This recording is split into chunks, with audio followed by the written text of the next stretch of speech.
I take note of the Ghana Chamber of Mines' recent report that says that Ghana is losing competitively in investments to Benin, Cote d'Ivoire, and Nigeria. There are many areas we need to look at as outlined in the report. Areas like corporate taxation, electricity tariffs and stable power, duties on machinery and equipment, and several other factors. And so, across every subsector represented here tonight, one constraint dominates. That is the cost of energy and reliability of power. Industrial tariffs in Ghana remain uncompetitive relative to our regional peers. No industrial nation thrives under structurally high costs of power. This administration will accelerate energy sector debt restructuring, expand generation capacity, particularly in renewables, introduce differentiated off-peak industrial tariffs, improve transmission efficiency, and promote embedded generation in industrial enclaves. Energy reform is not optional. It is foundational to Ghana's industrial takeoff. The same applies to water supply for manufacturing. We must reform the water sector and include private sector participation in the supply of industrial water. While interest rates are falling sharply from the highs of about 38% a few years ago, industrialization cannot take off when interest rates remain around 18 to 20%, and lending tenors are quite short-term. We can resolve these challenges by establishing dedicated financing windows for manufacturing, partner with the Bank of Ghana and development finance institutions, develop special purpose vehicles for SME industrial expansion, expand credit guarantee schemes, and deepen long-term capital markets instruments. Access to affordable patient capital will be treated as a structural reform priority by this government. Smuggling under declaration, counterfeit goods, and rebagging of inferior products are not minor infractions. They constitute economic sabotage. To stem this tide and protect our fledgling manufacturing sector, we will intensify coordinated border enforcement, treat trade infractions as economic crimes, dismiss and prosecute public officers found culpable, deploy technology-driven customs surveillance solutions, and rigorously enforce product standards. This government is determined to protect Ghanaian enterprises so they can thrive and grow. Industrialization requires secure land tenure and protection of agricultural resources. In this regard, we will accelerate litigation-free industrial land banks, reform land tenure to support commercial contract farming, strengthen action against illegal mining and sand winning, expand irrigation systems, and invest in storage and cold chain infrastructure. Land reform is absolutely essential for our economic transformation. Sector-specific actions that we need to take. In textiles and garment industry, enforcement against counterfeit fabrics, tax exemptions on machinery and inputs, mandatory local procurement compliance, and with the agro-processing sector, commercial contract farming frameworks, expanded irrigation, post-harvest infrastructure for preservation and storage, fast-tracked agro-industrial land allocation. For pharmaceuticals, incentives for local API production, active ingredient production, stronger border enforcement, against smuggled drugs, support for WHO GMP compliance.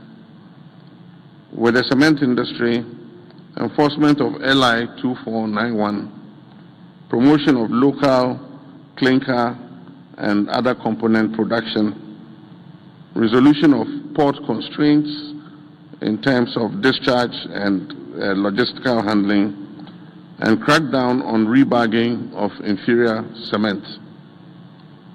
With iron and steel, border enforcement against smuggled steel, VAT compliance in scrap supply chains, tax exemption on plants and machinery, integrated value chain strategy, and ban on ferrous and non-ferrous scrap material. For food and beverages, stronger port enforcement, cold chain investment, and local raw material substitution.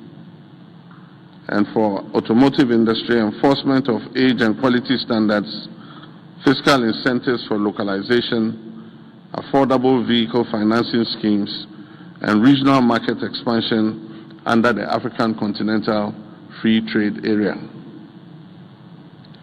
The Cabinet will soon approve the National Agribusiness Policy to anchor our aim of value addition. Recently, wild fluctuations in the world cocoa market price have compelled us to take emergency steps to cushion our cocoa industry and protect our farmers. Measures have included a painful downward review of the domestic producer price. The current crisis in the cocoa sector compels us to urgently introduce reforms in the entire cocoa value chain.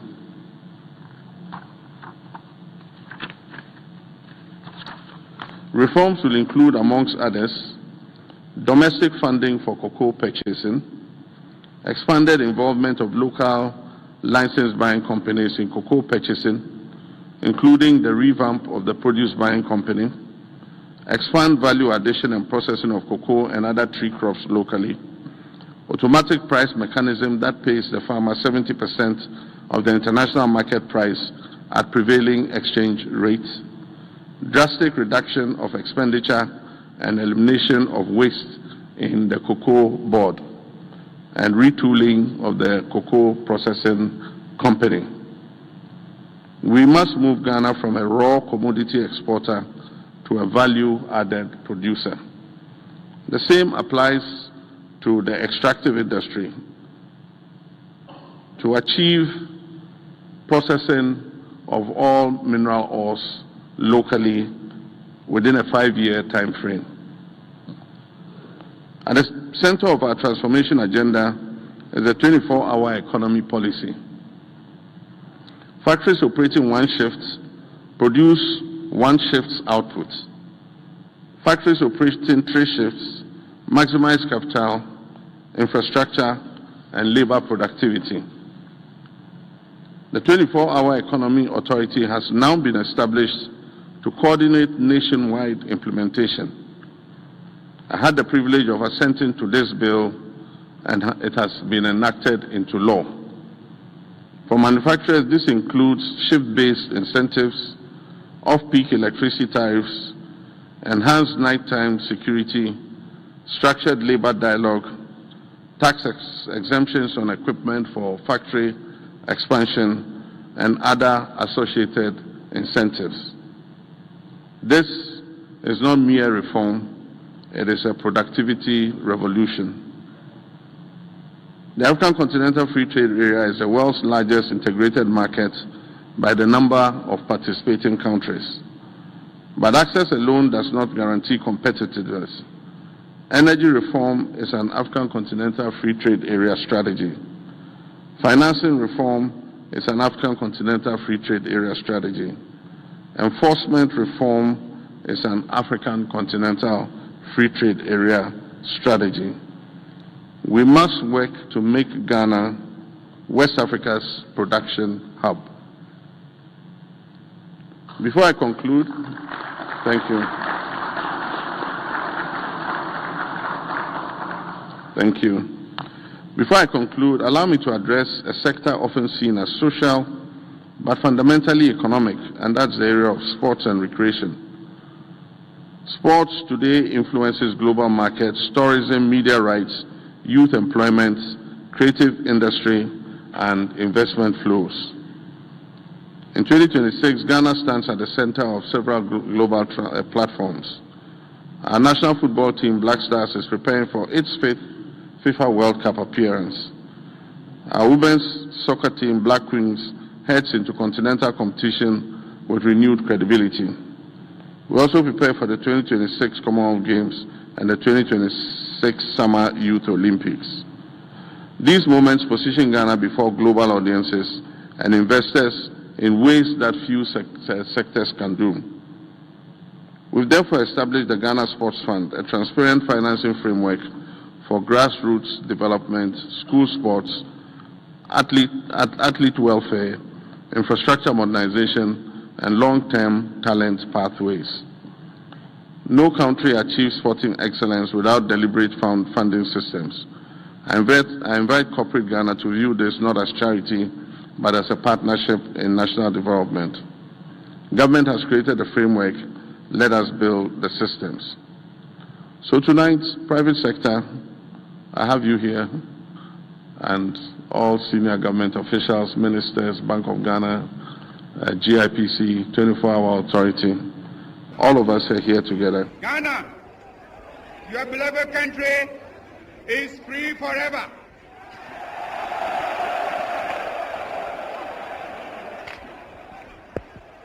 And yet again, I want to take the opportunity to thank the chiefs and people of this country, the youth, the farmers, the women who have so nobly fought and won this battle.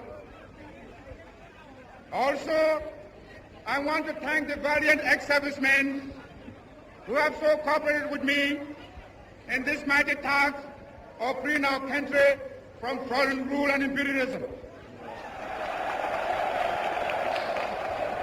And as I pointed out at our party conference at Sorbonne, I made it quite clear that from now on today, we must change our attitudes, our minds. We must realize that from now on, we are no more a colonial, but a free and independent people.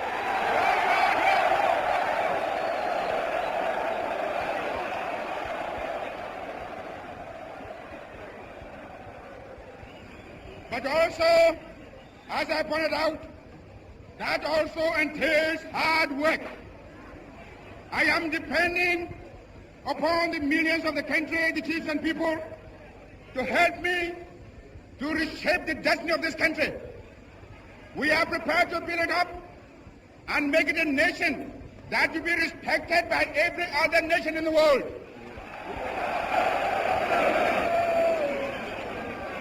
We know we are going to have difficult beginnings, but again, I'm relying upon your support. I'm relying upon your hard work. Seeing you in these thousands, it doesn't matter how far my eye goes. I can see that you are here in your millions. And my last warning to you is that you ought to stand firm behind us so that we can prove to the world that when the African is given a chance, he can show to the world that he's somebody.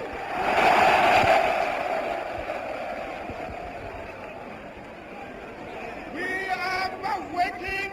We shall no more go back to sleep anymore. Today, from now on, there is a new African in the world. That new African is ready to fight his own battle and show that, after all, the black man is capable of managing his own affairs.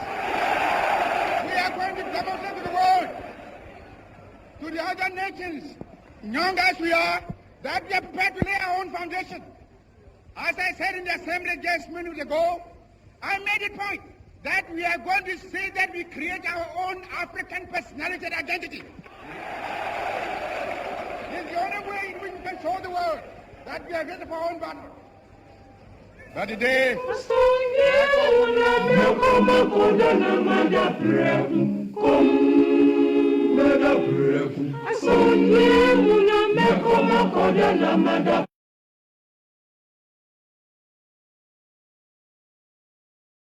Covenants between us.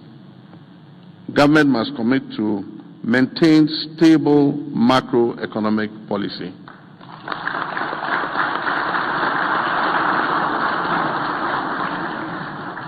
The turbulence in macroeconomic policy affects your businesses. We must maintain regulatory clarity. Regulations must be clear and simple and not intended to obstruct private business.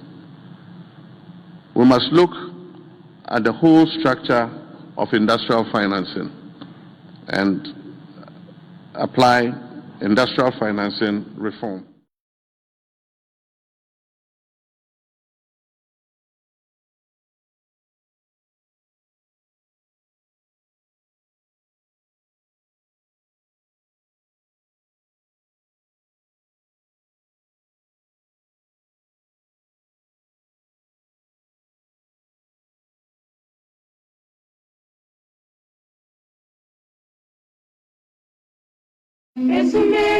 Edumesi, miri kama koda preku. Asanje una kama koda na mada preku.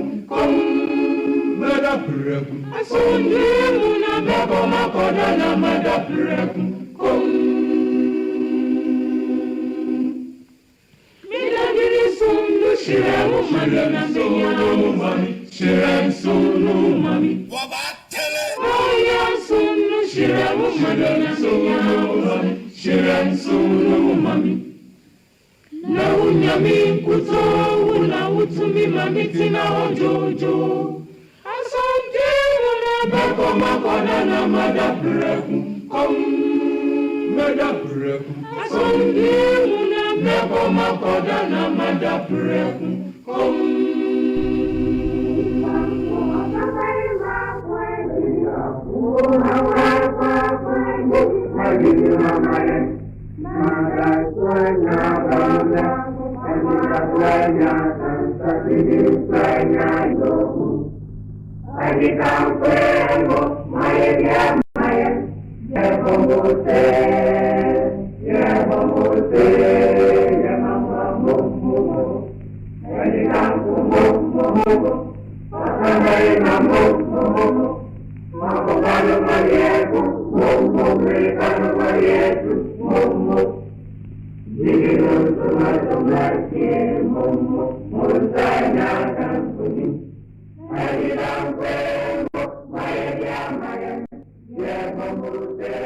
Yanum ebibrime, yeah.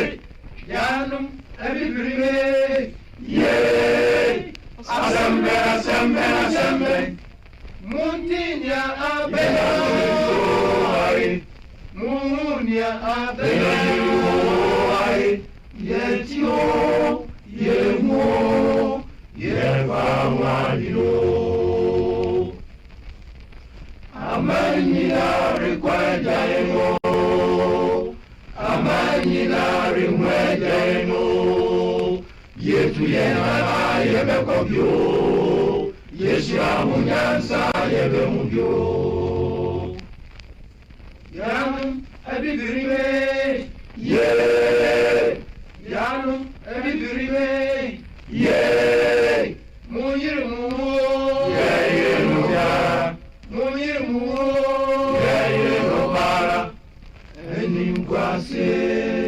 Enimkwase, mpata bibirimo.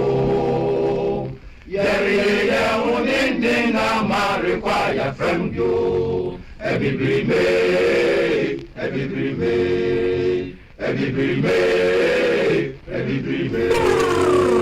Nana Kwabena Bobie Ansah. Berema be meti garafuru kube puntimpuna si sokode. No wakachira katabin say you what you can say.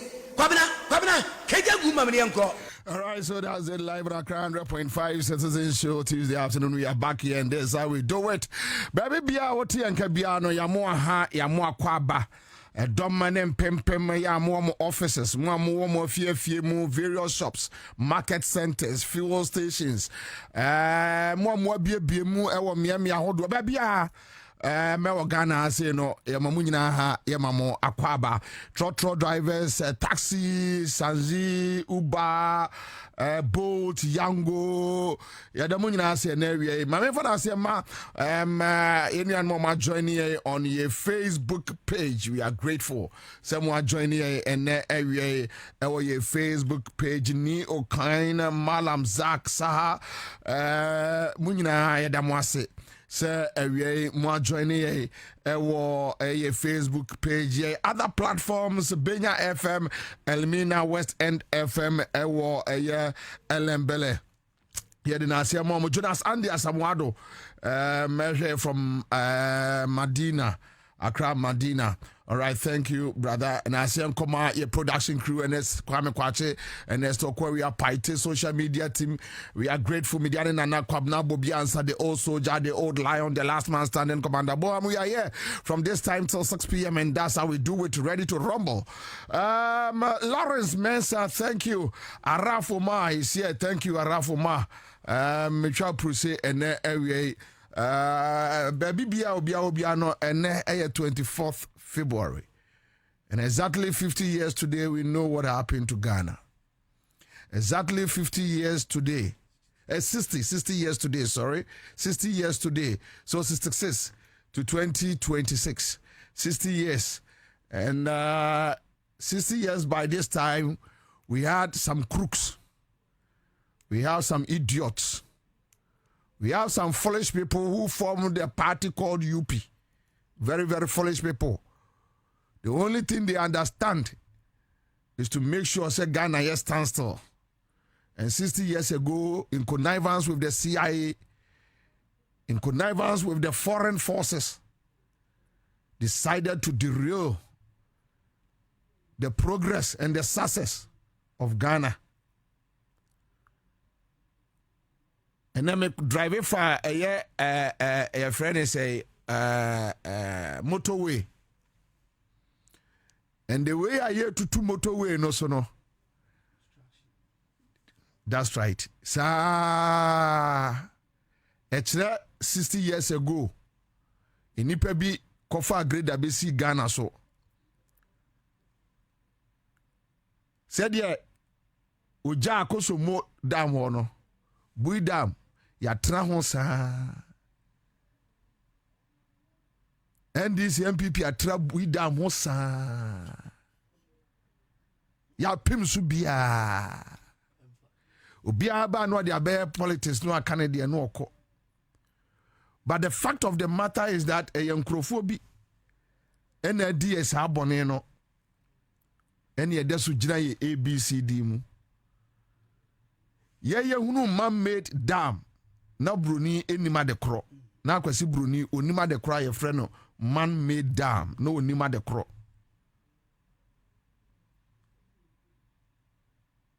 Valco. Enkroma hunu nyansa ko form ba e mom besi Valco no mo ankasa no mo nima de kro. Ene Valco ye modi mfanya hwe.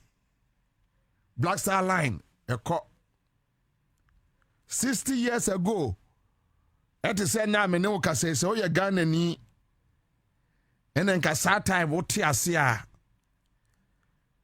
can maybe,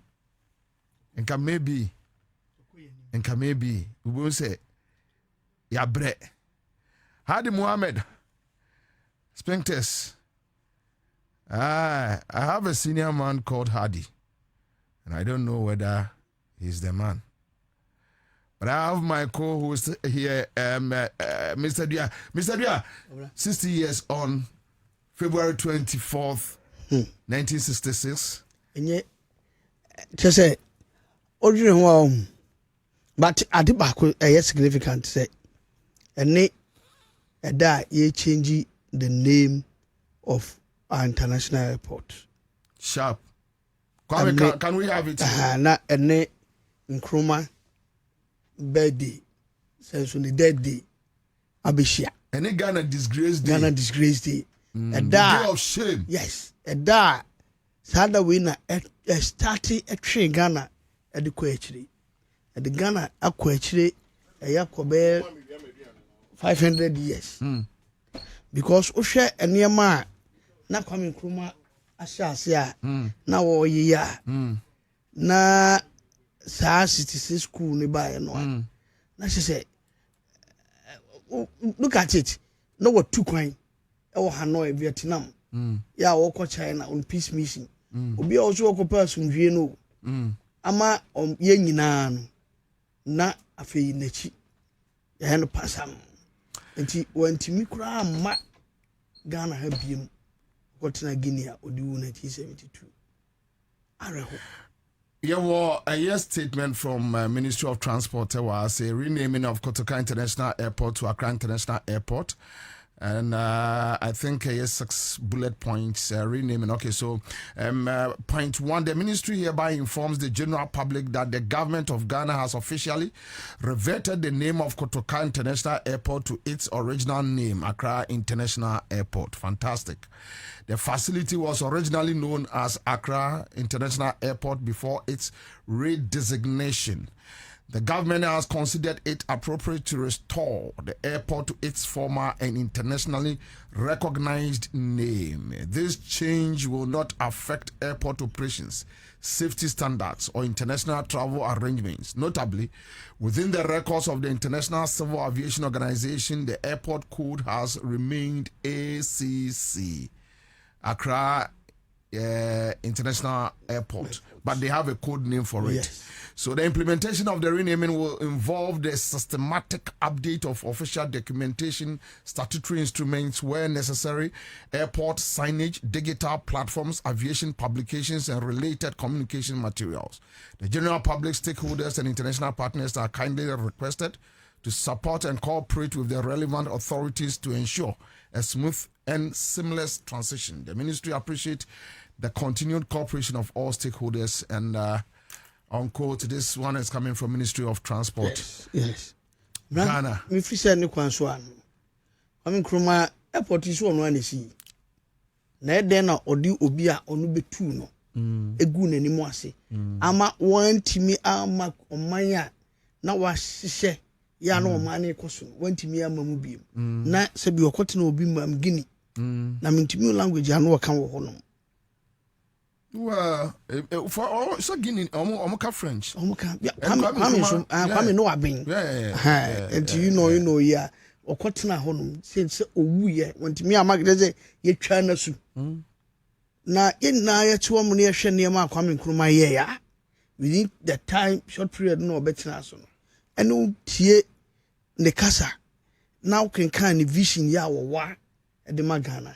Kina Emma Kwame Nkrumah tenase ena ya fa adwin bone ene abontesufo bi ankodi nkomo afa adwin bone ametunu a mi fi se ne ma Miseria o kan ye nyina menka ho oh de mpesa me kan se eye monkrofo no amoa Kwabena UP fo no a Kwabena me MPP fo Kwabena me kan ye mahu nipa no omutu no notably Kotoka ka ho eba ya na ja okro mo okrobo me of mampo wa wofa ayi akwasi but on kura so what ase na ko benso wa anye ne yie kwasi free fa so what ase na so wanye ne yie so what ase na efri se oba mampon ofa eye St Andrews Nkrumah adaroma yes ofa project bi ti se Mamtech Nkrumah adaroma Ghana commercial bank Nkrumah Ekufuado ebetna free franchise 1 year ewo krobo enso asa ware mamponi odi akonya enfie nwotwe no ade a osisi wo ye community center osima ne ba sa community center no eye Rollins na nakrado adwuma Rollins wanya ne baby crow eno mbesi ye eye ne 31st December women movement day care center eya eho no na omo kire saa time mampo isusa no eho na omo kire ema semna atwetwebo anata semna and I said yesi etimtim ntumam adwa yankee in Sasawa ɛhɔ na ɛyɛ training center ɛyɛ amampɔn sɛ wokɔ vocational school ɛne ade wi outside kɔgye nteteyɛ ɛwɔ hɔ ɛna akufo ado bebugu yɛ ɛna ɔde asi ɛyɛ ɛyɛ friend sɛ say community center but ɛyɛ guest house ya che say hwan dia ɛyɛ say event center ɔde to ɛyi ne bana na pantan sɛ ɛyi no nti ne bana gye hu skadi well that's what be anu ba bi eskarko saka yesika community die na community a wo de oyiri a wo picture wo bo abia wo firi ho ntia anya se nyina firi ho community me ana ye zamra mafo ka wo kwa na nkaja wo so wo de kese na hwe so mbetimi ayi firi ho asa ekuro na da osa no ensu a ye wa awo asante mampo water plant a ye wo AJM ena kwaji ye Japan grant ena obey my sa time na ye nana sebonsu otiase JM ko ho na atamel spenso na ode to nanim se kuro ensu anim enso na kofo abetena so mfie nwotwe JM esori ye na ode anibre akoye ensu no ko Japan no se mikro mampon ade mampon mu adane gonjafo kuro ya ni gonjafo ni frafrafo ya la Roberta Menga ya ni wo mo alaribe na ya ni wo mo fosgone kanyere ya ni wo mo no mo na ye bibia ya ni wo mo na ekoba ti won mo be bibia frafra ni wo ne ba edin bia edikan aben a George frafrafo din bia adikan frafra ni ntuni bedin ordinary kra amere Bobie abobie ye frafrafa ne no mo tesa na no mo freye kwamra mtimi kambi enti unka bi okay we tell me free wo me free wo timi na frafra ni was tani nka bi mtimi kambi we mtimi kambi afra edi kan sata ye ne ayitwume ene ne ma anyame che ye ne omo a na te baabi a ye te ehwa na nam ya me nua ginapo almost the same group into clone gonja for a crew. Once I papa or police. Yes, police. And Jinapo say, Yemianum, Yanom, senior international school, you know, they are in school. Oh, right now, just school fees. And that was scholarship. No, I'm not on Belcoot. Well, and ekwajibae wo yi no free wa ekro video city nso agu video city alenjima da roma agu na nsen ene ebro ni ba ku yo so obepre MPPPC oba no won't see anya bro ni pon share bro ni apie ho obe contest eya amprachum oni wontu no na no ne brofo na no the brofo betu no one day the brofo kwamra menti say your campaign ama na pose on be fan running mate aso no kan ni na otwumi nu hey jai sabam Bobie that at all costs the to break the pole hey no matter that ya say yeah urade mabogo tonchi obro here kumana na ne ye papa me da wona profo de ma ne se kwabra fe de abramo eni da sa no wonim se eye Dr. George Bonfe MPP Bonfe ofri mambo ofri ho efia so asidega awon no so ka ho ajaburaja ayi dana samwa dana samwa ni na ne commented this kwabra ne mukromo e ma ho fe dabi eja wo was it Messi mambo gondoji obo ya kumana la ne amani afo la ne ka be hu bibi ka be hu ja fire kronu wo fe amena kasa kronu wo akwa ma be me ko ka tire mi nua no kwabra eni pa free ho ko bi eja atakwa me ni afo kwa me kuma tikasi e ho do free ayi friends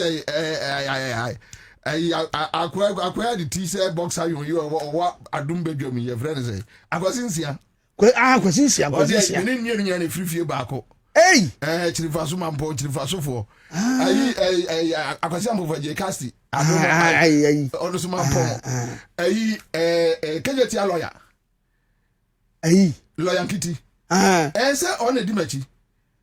Lawyer Kitty Yaminia Ketua. Say you are near Tiana Nanche, Nadaroma, a rockese. And later and tempted tea and acquire Asiabishia. Comment now to Nanche na uko we are tape no. Number 2. Okay. Kabrebe ya brewa ya wo. There be number 2. Mena na bema na mekon. Okay. Menelo yankiti. Ya yeti na bema ho. Okay. Na bema no ye wa de chen ntina che 2 ani betu. Ochoma wo fa na me di su ko me na ba o se me interview beba no se memra tie ho na tape no. Ho asem no ba. Ko ji to se no o ka tem na ba se man ka je se akole. Akole. Say you see nyini bay. What the assembly be for tape. What the assembly ba what the problem be ba pe. Say the akole e wo nyini bay.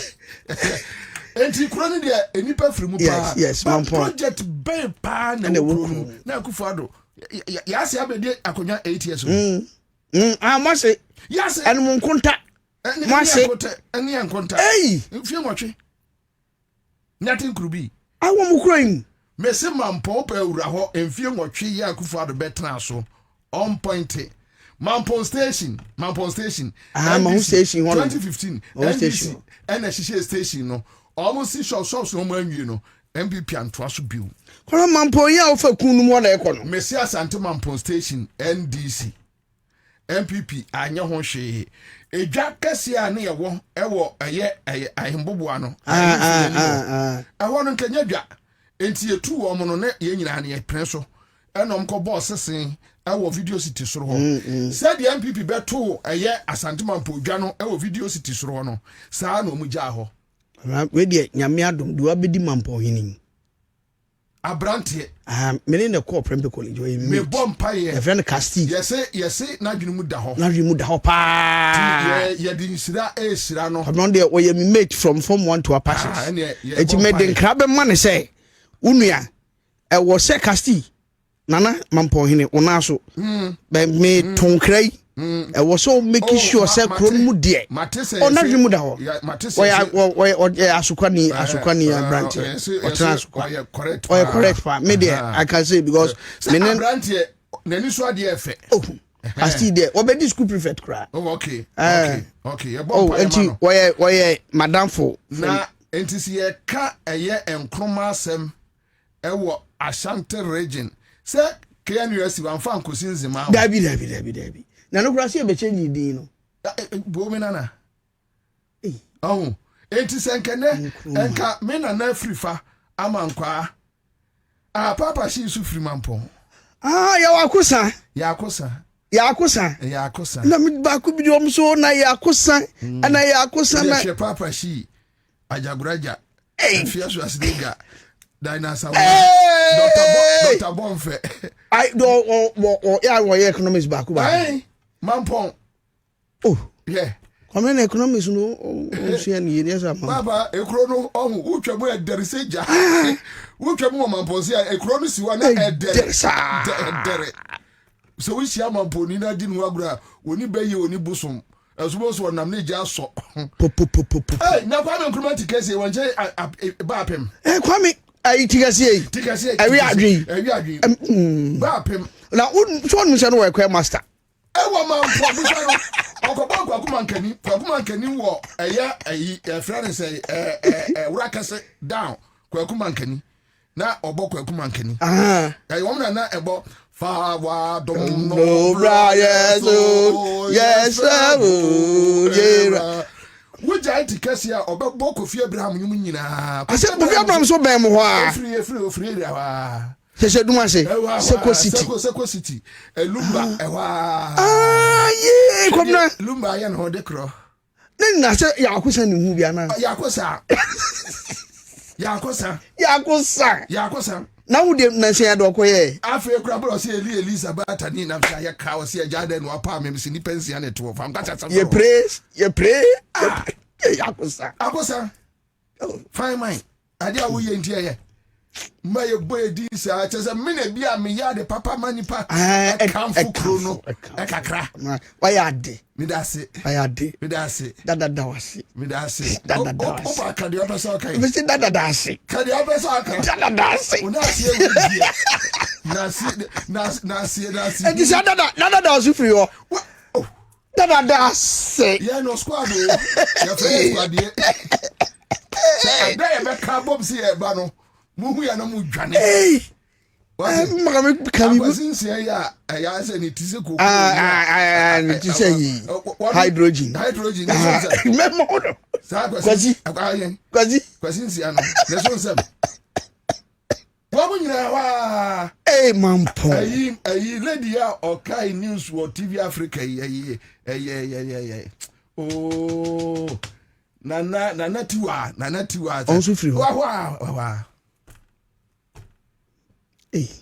ọ̀rẹ́ máa ń pọ̀ ọ́ di sẹ̀sẹ̀kyerẹ́ nínú ti wọ̀ yìí eti no sẹ̀sẹ̀kyerẹ́ nínú ayé ti ní ma bọ̀ no sẹ̀sẹ̀kyerẹ́ nínú ayé ti ní ma bọ̀ mo wọ́n anyẹ hwee yẹ ká nkuruma asema na nkà na free fa te ase a ka free fa me se nko asesa na adwene na free fa nya wɔn ɔno nso na yɛ so wɔn kɔ bɔɔ pɔ sɛ wɔn ma Victor Usu anya yi aso ɔka ho Victor Usu kasa ni nyam ofiri agona nimpa so enti no said ye woman si ayi ye wo mo niema no a de bedru ha no nanso afirifa ne kotoka no nya wo mo Kwabena na hwan anya anything fefu yi ACIP anything fefu yi ana so o se ubo mudin no a papa no abetena so wo no nti ubo mudin na usuro CIO okay tell me the Trump any omo ni abusia bia na mente da tine ye kan twi no o kan brofo no mo tia wa asem we dey asem omo titwi no wa be kwa ka chiom na do we di pa boni ni be kwa chire wo ye kotua na minia ye mo ne po sei baby ayaduri ye ni ji won so oman say aniji ewo mu a ne say utimi ka se me ye Ghana ni ana aniji kakra so obe obi ka kire me say Kofi ase ye nya second independent after 2024 general election ana mbusa ne say o say for the first time otu ne car oye pani oto car kura na mintobi otuka na okogina filling station so otofuela onsum ne yem ana busa ansa den UP for no say ye numfu kwa me maka o me say petrol okwa filling station on say okwa so ope 1 liter ya me emre bi me kwa Cape Coast me to 1 liter of fuel petrol me to no 22 cedis wo apenkwa. That time na go say so my hon star oil me turn 22 cedis enti me check in 1 gallon na 99 cedis and the same 1 liter no na say I two mu kra and dem me to wo abelimpe icon me turn 10 cedis 24 pesos enti so ko now so they won pay 22 your friend said 10 cedis 24 pesos now pay the 22 cedis no a omo to petrol boys na attendance no ombeji usika no 22 no ombeji se okwa no aparencho se mesro bu no wale 22 no ma mempe de wo sese na mempe obebu no aju usika no obenya 1 liter no pepe na odeko ya nye ntokwa dabi din but yen aja Ghana for no ye nim se ya bre ye to 22 no ya bre da no ene me kona se ye ma me 10 cedi 24 pesos na me do na mama 11 cedis kura alakum yes meje because at least the broni e friend no purchasing power e koso manya savings edi me tibia na me buafu me tibi pa na me buafu e bia san krofo no e sa time no kasa no om di coupon and the tofu until they were not being affected anyway by ye kayen who you bottom scapa at 1 gallon of fuel at 99 cedis almost 7 cedis na ya papa Kwabena na diesel kura de brusa na ya but omi catch say diesel na 23 Ghana cedis na de 1 liter yes it is true it is true 1 liter Kwabena it is true me hu sa video no it is true enti on me say Kwame Nkrumah eniyama Kwame Nkrumah beye maye no I'm just praying for President Mahama say omanani na fom asem no omanani na ho omanani na ho on focus ono so that bia betimi aka bi say papa yi Kwame Nkrumah na Kwame Nkrumah ko say nya another president bia ono so be yet say Nkrumah wanye bia akra no Kumasi Accra expressway papa yesrew asem na say eno de wanye hwe kwa Kwabena ma menka asem cho me na me kan krofo a 2016 na ye free say President Mahama started your friend say circle na me kan krofo a na ye ka say ahwa ontimi wie because na ka be 6 months yeah to aba I was one of the people me kan bi so wie but wie ye e ma ka fa so na grofo bi say wonam so na e wo so na wonam so e wo so na nka nye de omo JMDC kosuasi ya na eyesi ene da so si wono eti bi nim say owo sa adwene no a Kumasi expressway me de me say papa want me anya bi akra no Kumasi expressway ni de yesi wonom e ma Ghana ma because sa kwan no obi afa so bi obi afa so bi ene me hu design bi na obi di design bi abeto o kire ba bi a ebe fa na sefo papa JM me sraw mitimi ka gonja kasa anka meka ananwura zama kire se ye biro ho na ye man na mitimi nka mie Kwabena on mitimi nka ka meka kire se gwana ban ya kire se ye man misrewa because on so we ya you obi abega so we second Kwame Nkrumah because Kwame Nkrumah moto we no ye man no Kwame Nkrumah moto we se de esi aboy ya kire se ye no nkura France yes. So now to me, yeah, expressway from here to Kumasi, papa. May I sure say expressway no. You been young crowd from other West African countries. On Babeshe. Na me de oni ma dia me ya me da kawoye ewie na nko de kwa. Enka sa train kwai mpakadan from her to Pagano. Yes. Ow. Yes. Ow. I'm so yeah, dear. Train kwai no. Sometimes me come on point. Then I feel like Catherine wo ha. Me hwe atrem. Ya fi na mbe drive na. Debi. Ya no nyame ye wadom na agya wonya nkrofo bra papa bi bo a. Wa pe ka keto bi akosi mampon. Agya wo kwa. Reduce from a ye no na wo de be na nkruma ye want to. Wudi nafu amienu miensa wo hwe wafuo ni ada. What tell you? Train ye ba e free north e be sna ba nkran. Wa hwe atrem. I see train some of so there. Me train mu free Kumasi akota krade da. Me de na me fa ekoton empaboa wa secondary. Thank you. Kejetia empaboa ni bi no. Empaboa na your friends entire no. Na me wo fa. Mo fa ye bi ntimi break from school na ma fa. Na say ono ma STC.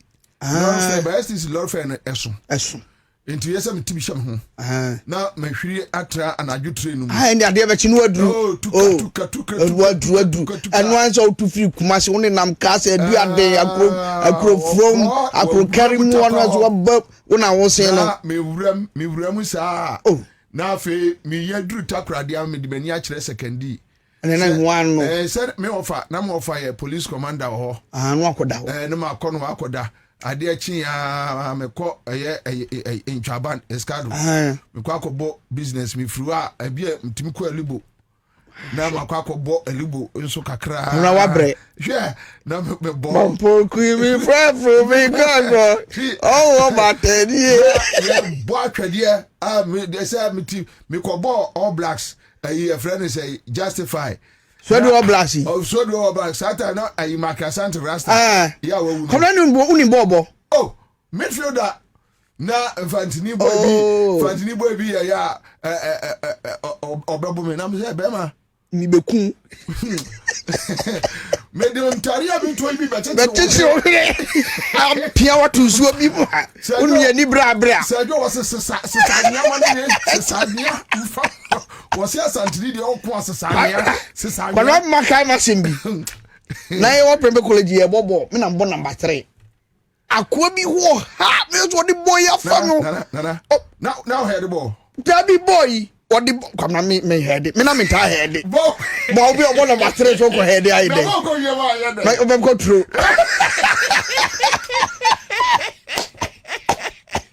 na kwai me se me ko slide no wo huri am hwe sa anwa bi wo for me sa anwa na ni se saw referee say foul na sin tidi e kra ba se na me se Nana, I think Eda Ponda. And we are grateful to have you here in the studio. Coming from my dear. At least Yasesa Kotokadino. Enko. I remember Kabim Express Road. Miss So, Uber President, Mama. Hey. Oh, some maybe one in the picture. Yeah. My who in the picture down. Eja pressure no so beno. Oh, the mahoon maybe in a picture that. Yamin be trap, but mahoon in a picture. Oh, some picture do be no be a picture. Hantina make a sentient Miss Slow. Oh, dear, who kai picture, who coffee now picture now. Oh, see, picture. Aha, sir, and credit. Sir, Kumasi Expressway, dear. So, are you Kumasi Expressway? Why you Ghana coin? I mean, why you Ghana coin? Na Ghana for so be kind. Alhamdulillah. Yamin Subishran. Amen. Ajamidas bebre Ghana for amoti anka na wie me ya adwuma ba ko mienu bi pe na me de aba awieye yenkotie Kwame Nkrumah after you two no Kwame Nkrumah eka asem bi after a year coup Ghana yaka me say abonefo a omo ama Ghana anye yi eye MPP abonefo a omo ama oman Ghana anye yi eye MPP sankrofo we ye kasa wo oman Ghana mu no omo ka bia eya na eya reho na ya ahometesem mfui sa MPP for infui yama mo say etimi aba be disturb ye abe how man ye progress amene ba bia ye ginani enkanapo enkonkodi di atem se mo Kwame Nkrumah no and that love Ghana for woman Kwame Nkrumah no reflected here in the 2024 elections results. Na Kwame Nkrumah peso o kire eye MPP fo bi kakra bi ahoya bone entro wo di o man ma o mo ntimi nye o mo tenchen ya na o mo de entro say no. Give the country to MPP, they can't do anything. 8 years and now MPP ni after 8 years ubusan achievement and no come back to Kufuor. President Kufuor yeah NHIA is NHIS President Kufuor there there yeah metro bus and metro mass buy and a free education.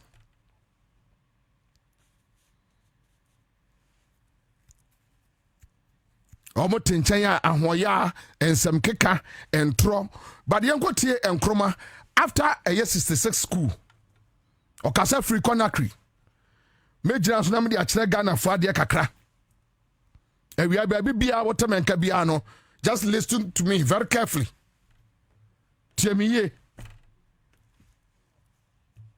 pa obeti ase just listen. Fellow countrymen, my heart is heavy as I witness the damage which this clique of neo-colonialist conspirators are doing to our country. Fellow countrymen, my heart is heavy as I witness the damage which this clique of neo-colonialist conspirators are doing to our country. At the bidding of their overseas neo-colonialist masters, they are dismantling the work of 15 years. They are telling you that Ghana is bankrupt. They are telling you that our country is in debt to the extent of some 240 million pounds. What fools they are.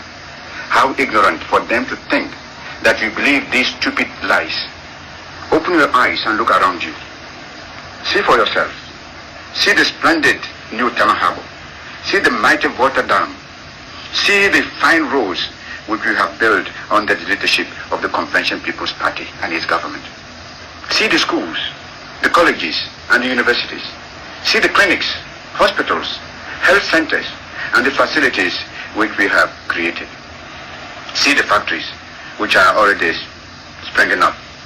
These are no debts. These are not debts.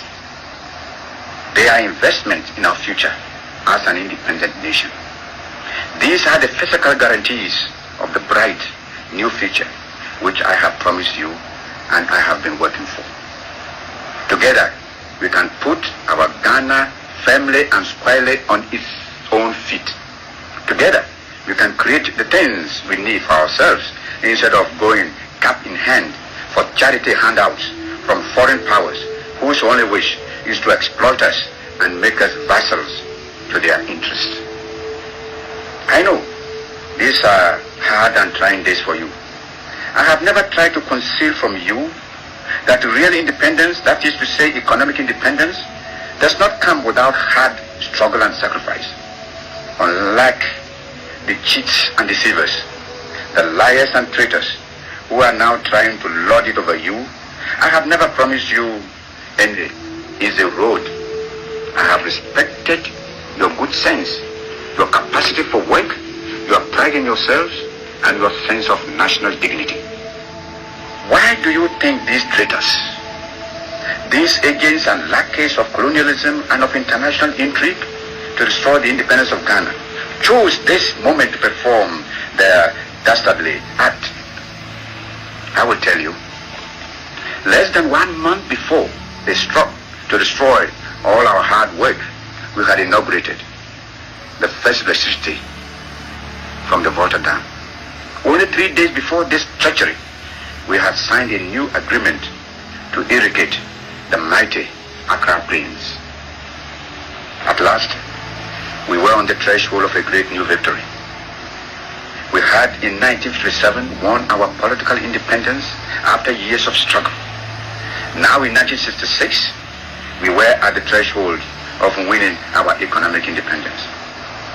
The same people who tried to sabotage our winning of political independence 9 years ago have now stopped to sabotage our economic independence and are systematically dismantling our socialist gains and achievements. Before the traitors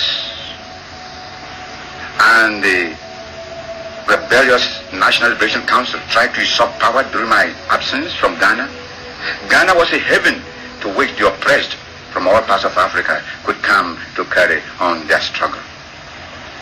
It was a haven for freedom fighters, for independence, and against colonialism. The name of Ghana was... Mame, anyway, Kwame Nkrumah.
Kata Bibrimo. Yeri ya uninde na require from you. Ebibrime.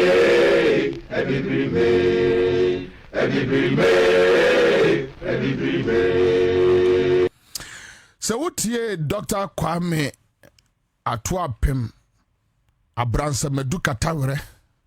So what ye ni ya Obetiasie Baby Agane Jina Sisiano, you come to appreciate. And Oba appreciated the reason why I've always said that Onipa MPP ni can you say your mom trans society. Tie Kwame Nkrumah yi. Abra Dr. Kwame Nkrumah AC eye voter dam. Oye motorway. Ye shipping yard. Black Star Line. OCK University. Konfanoche. Na JB Dankwanom.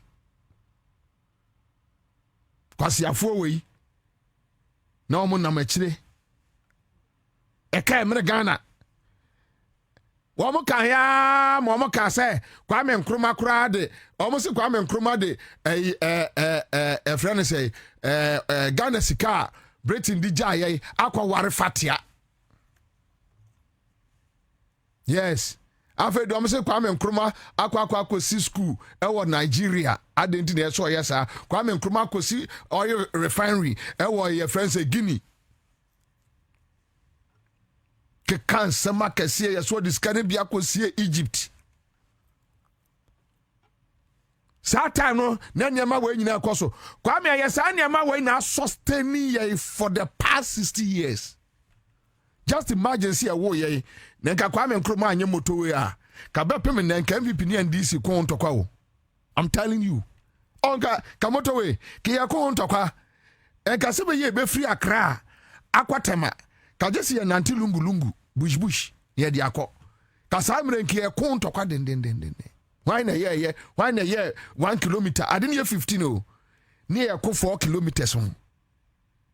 Se Kwame Nkrumah anye motowe a I'm telling you. Just imagine. Se Kwame Nkrumah amma ye sa dama ye wo ya. Womo din sem keka entro ensem keka entro na Kwame Nkrumah develop your mind na oye ejapade maye almost there be. Ye tu Kwame Nkrumah Buzia any MPP for babeje or minor because or nipa no mo person mo pam no ma pam na wie on beje or minor ubu so mo said there be pa no mo ya nothing. No my Ghana him sa be pemene. And they did it to John Mahama in 2016. John Mahama kwa kosi your friend say Kumasi Kejetia. O si Kejetia no na omakọ hai ema mpanimfo eya wo mo ha mudwene wo makọ hai wo mo petesi anum say pram mo nyensa na Kumasi abonten so munyim ho emfa nkyere adaya John Mahama ne onu ebetu galamse wo Kumasi Kejetia nti no mu tu fom no John Mahama ne boni ba kwa wo ye 2016 nunu osisi ho ewie ye no eya wo di ntroma nkrofo to aba eti ano no nkrofo to aba ni nyina some of us na ye etiem na eye playbook the same playbook and wo use ne na ye etiem say ade a wo de ye John Mahama no munhwe ni yie na dabi ai Bobie wo de wanya bia die wo de wanya bia die I prefer some many be a dinny pane juma. And no more to aba etu John Mahama. Kajatia phase 2, 8 years. 8 years. MPP for Jiminti. Nan pipi niya Jimia edasu ohun Kajatia. Na Samira ako Kajatia phase 1 numu. Fe no. emu no gyina ɛyɛ campaign ɛka kyerɛ MPP for say John Mahama yɛ incompetent now say Samira wabodam ozaga we yabayo we wabodam na onye obi awane nka nche so wabodam yeah wabodam obi na no odidi atem basa no wabodam na Samira we bodam ni say wo obi incompetent ade na wo gyina mu no what just 2 years as a sign see ade na wo gyina mu no gonjani no or the just 2 years or less than 2 years and or this year ukura be the vice president en fie nwotwe ukrom wale fulani for community kura mpo no kyerɛ ya de kura waye ho na ojina ɛyɛ ɛdan no mu na ɔfrɛ John Mahama incompetent 8 years Akufo-Addo bawomia kajetia phase 2 Kwame call back John Mahama siwie ye no phase 1 no anyo na cha yo wo mo bae no msai be chema MPP fo omo wie no eno msai be cha ye edema MPP fo omo wie no omo akwafa enua Kwame wo sa video no hwehwe omo di enua akwase se eye drains ya JM ye no drains a JM ye no so kaya omo di enua akakraka ni bi akwase se gwata no mu ensuo to a na ayiri na aba eye kejetia ayi market ni inside na omo asa kwa radio so akyea kai wasi edwa ama wansi ni ya ensuo na emene yei wei pse it's apoi ti efi pi na ya no awo mo na atwitwa nua ɛna ɔmo de akɔhyehyɛ ɛyɛ gata ɛyɛ kejetia phase 1 gata no drains no ɔmo de akɔhyehyɛ mu saa nipa wei so ɔmo nya abɔdamfo a yɛ no ɔmo tena ɔmo mu a enkeke yeye sɛ nya asomdue ne nyina yɛ pɛ ɛno a sɛbio ade na enye hei na nka wei kwasiafo sei ke no ɔmo tena ɔmo mu weinum ke no ɔmo tena mfui sei ke no ɔmo tena ɔmo mu ɛma ne yeye phase 2 ɔmo anyɛ phase 2 no a ɔmo anya no na ɔmo da so agyina phase 1 no mu ka kyerɛ nkrɔfoɔ sɛ John Mahama ɛyɛ incompetent and to break the 8 na ɔmo party for no so gyina hɔ ɔbɔ ɔmo nsɛm ɔmo antimi amu sɛ ɔmo sɛ enti phase 2 because look why should I do that ɔmo antimi amu sɛ ɔmo sɛ enti phase 2 no adenti na mo antimi anye ɔmo anye no more TM John Mahama incompetent. That is the UP. Very demonic party, devilish party. Susumone vampires. Omi ya bonsanfo. Omo bomb mine, omo say mine, omo say adie. And obi bia o believe in Nkrumah, obi bia o believe in the ideologies of Nkrumah should rise. And let's defend our country against these rats, termites, destroyers. We should do well. Ese adi ahodim bia we yemu. We need to stop them. And that is why some of us from 2008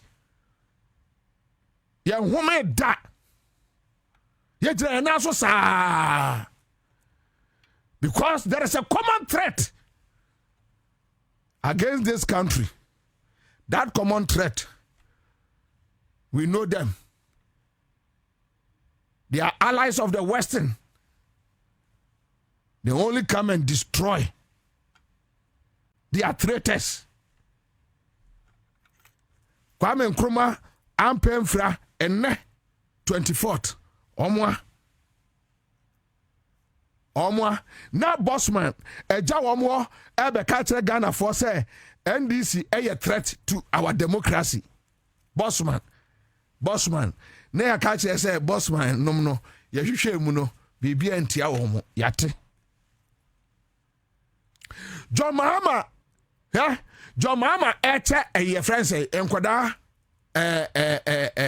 female child, female child, pad nana oche 2015, 2016, Emma School for Colano. Na miami nuya samia okunum endam. Ai, John Mahama pad no oche na ode twitwim kwala moja. They did same to Nkrumah. Yes, Nkrumah kofa eye bosumbi. Aba be see a castle. Ai, ne so or the dadwa bo ba pimfo trimu and then moja enyunu. Wa hu obi aye de dadwa bo ni trimu a we did after 2 days e moja no everywhere. Omo to be can same way sa. That is the UP tradition. Kwame Nkrumah various japade fa yi mpacho yi mame Kwame Nkrumah japade ka kira won to se me 10 minutes pe no aba Kwame Nkrumah the second one. That is the one. Not the second one. Yeah. That's the second one. The first one is there, as you can see, number 2. Dropping it into the track. This is the second one. And we are left with 2 more to go.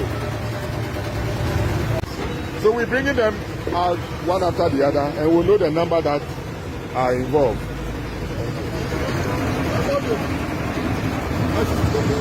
Yeah, so we're doing the third one. We're locking it up. This is the third one. Put that one out. Let it come up. This is the third of it. Initially thought it was 4, but it appears there are more in there. It appears there are more in there. So this is the third one. Another one. This is the third one. What's it dropping the man? What's it? What's it? How much? Okay. Come on, I'm not so kakana ni tiam. I'm only.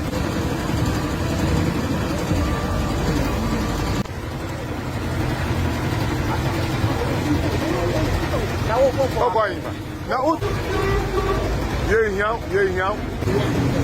I don't know. That's number 3.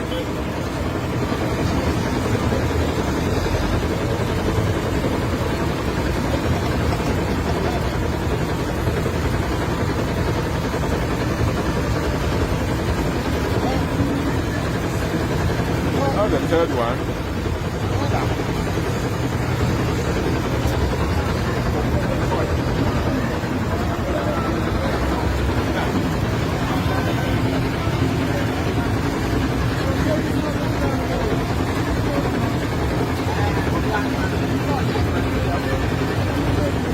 Now the third one. Timber. Ina omutwitwae e de kwose kejetia your friend say market no ya Jomama see and face 1 no na omde kosihye mu ntinso ne to a na abu aba esoro na ba be wura market no mu na o ma so atemdidiem say ne ya de apre say ne project siakai ade kan say hwe say wasikura ama eya na ensuo be faye opese ensuo faye kuye. Yeah, these are the people. And then 24th February. I'm telling you the kind of people. And that is the reason why Mefre Ghanaians, the 57%, yeah, tuaba, Emma, this John Mahama, that let us not give up. There is a common enemy, a common threat. No matter how NDC will misbehave, let us not give up. Even within the NDC, we can still look for a leader. If not NDC, let us look for another party. CPP will do. I can't talk for Afrafranto. They are their descendants. And I don't know how far Eya Womwa assassin. Sir Anya NDC, there should be a third force. We cannot leave this country for MPP. And I may preach this idea where ya kopem se me de bebo akokra ewu. We cannot leave Ghana for MPP. Kwame Nkrumah AC eye motorway almost say opinfo bi sini dem a ode dado abonitrim.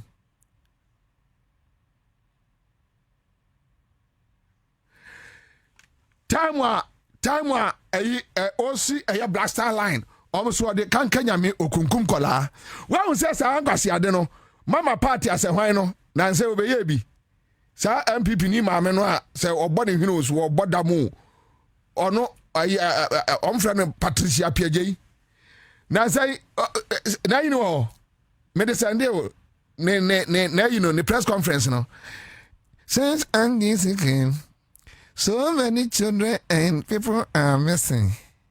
And people are being kidnapping. Kasi asem. Oh, Obia and Fino, because Obia is about dam. A monopause, about a dam. No, can't dam. Now, Okasa sa tete, adia no amade Rollins, no. Tete, and some no amade kikafa Rollins, no. Now, Okasa obekam Obia so, and Obia and Fino. Patricia Piaget, Ubia and Fino. Children are missing. And people are missing. Since NDC get into power. Since NDC get into power. People are missing. And what's your summon quo? The Omni year and Krumano, the same thing Omni year Rollins, the same thing Omni year John Mahama. President Mills de omo ka kire ne say ombe di na tema kopim so bewu. Yeah, omo ka kire no plane on Man FM. Then ya kwa me yesu ya nyeja wo. Oh, that time, at Mills time, yesu ya nyeja wo omo tibi huan papa. Omo tibi huan. Say what ya santikasa wonti nchen me. Yesu ya ma wo bi nom ye. Papa, correct one. One more who say yes. Ya ma one nice response. Enye ne ya. Eja ko kan bia. Ebe wi ase obe so omo te party ase. Eji omo ani. Enti no say no omo de si ani sa no atwe ho boko. No akotra ba bi din because untimi nkwaji obi ntokwa nkoko. Satama tamas ntokwa de na ye ntokwa. Ne no omo yiye no basa. Busa kobi fiagbe obeka kire me kobi fiagbe bature ewurade nyankopon na so hini so ewo radio gold no obu atopai ba ni ase ne ha ye be bro ye ho papa ye be bro ye ho ne amade besi bia asi sankwase akeka no na omudi free tete na omudi aba Jomama esi eyi ye friend say Dubai eyi sakri. Hey! Yes, Jomama kwaje dropa ni yesi esuo atamat ayi a pai filling station kum nipa yesi anadwo no ko wuro na se ni yesi wo kose so mo gya nyina Jomama. Yes, MPP. Wo mo ya anya ye no siwie no ana mo sai bae. Yesi ade no fa so ade hihimo. Yes, omutimi yes ade no a day. Akra nyina ye de se ka fa so ye se wa ya de ntse kosua wo ya ye se tibi ko se ya ya ko be kunyan na ka ba 2 months am ya to aba o na nkrofo agere se Jomama ba enu moja enti se ya ntunu a ayi Dubai no cycle no e be buogu am ya sinipa be 5000 be wu ye nipa do so na fa so e de na omo Jomama Messi no more ka the same Nkrumah AC akoso modam no omo drimika be Nkrumah be ka se Nkrumah ewo kakraka bi eda yesi jekiti beebi akoso mbotiri ewo no ne yesi sa wo kakraka no okwa eya na Nkrumah kofi wo na no Sata na nkromo esi akosomu na omu dirimika be krom ebo amane MPP omu na nanom abonefo kwasiafo no the same thing omu man kwasiafo no ye ne the same plan, the same people. They just change their name, they change faces, and they change their tactics. But the same template. No mu dream ka be krom abebo amane. Rollins and Yabra, not Rollins, Coco Rose, a yan and Yabra Coco Danoco, Nakwaku Bako, Edrimika, not Yang Ghana, Satan no bien, my dear friend, a year Photoshop, Kwakubakon Kwa Bombay. Kokora boni ya wakadem no ono nkwa na nima de kra friend Photoshop na kwakuba akwati nya kwa akofa eye ya friend say mame wata emfodini e the Rollins a top say asi eye mame wata ne to face no kase no so na kwakuba akwa publish say ye say Rollins baby ote no e wovume enso da ho na ya adura na adwa okonso na ase ne mame wata ekoko kasa na ase wo yi agentre ha wo kumase asante mampon ba bia Rollins ne ma ekopo ase ene mame wata ko kasa na Rollins that time wo ye Coco Rose nkranza wanchi onam na ni abre o fexo o man no official mine na kwakuba akonom CPP eyi she otri she oche omo akokọ sa osonofo no akokọ se osonofo no wode eyi Kabila kura de danse an o join wo mo so ono no so wa fago ho ada so kodi ndisi agro kakra ba se de Kabila de eyi Kabila PSF na meken ore de se MPP ni state CPP ni wajai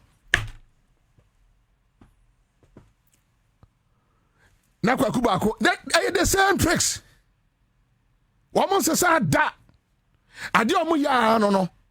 They will make sure, but when you give the country to them, they can't do anything. Nothing. They can't do anything. Nothing. No ma kwase sefunu, no ma betu egu montre so. Well, asemo Franka mo akohine kai wa Asante region no. Ebe kakra no ombekunkum nkokọ atu agu abontre so aka se nkokọ nketenkete na dwomama akofa yare abakrum ha nkokọ nkete ebekum nkrofo odi ote ha behu nkrofo akodwa ewo Burkina ye nyina enim se Burkina any militants asemi enye ne ye nyina Burkina any militants asemi enye ne adwadifo no akora aka said da omukwa omhu omo na asemu asia wate we there the NDC for support to try in and provoke buafui no mo kum Ghana for yeah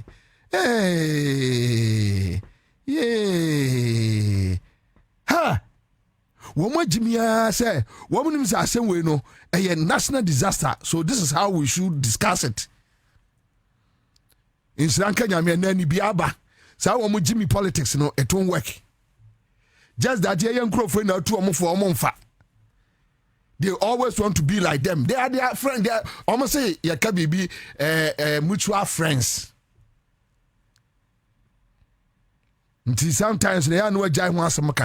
But some of us who believe in the principles of Nkrumah and Rollins, who will keep on saying it, one day, we'll get a leader who is like us. And teach MPP a lesson, a bad lesson, a horrible one. One day we'll get a leader who will not compromise. Before some of us will die, we'll make sure we'll get a radical leader. A leader who will make sure he will eliminate MPP. MPP party should not survive. They are criminals, saboteurs, nation wreckers, destroyers. How can you tell me in 2016 that dollar nti ene to aba etu John Mahama by no be ya dollar ni ya o se apo na dollar ne ade bu o man na dollar de ade bu o man na nya dollar ne ade bu o man a enka dollar the dollar be ya campaign 2016 wajimi wabodam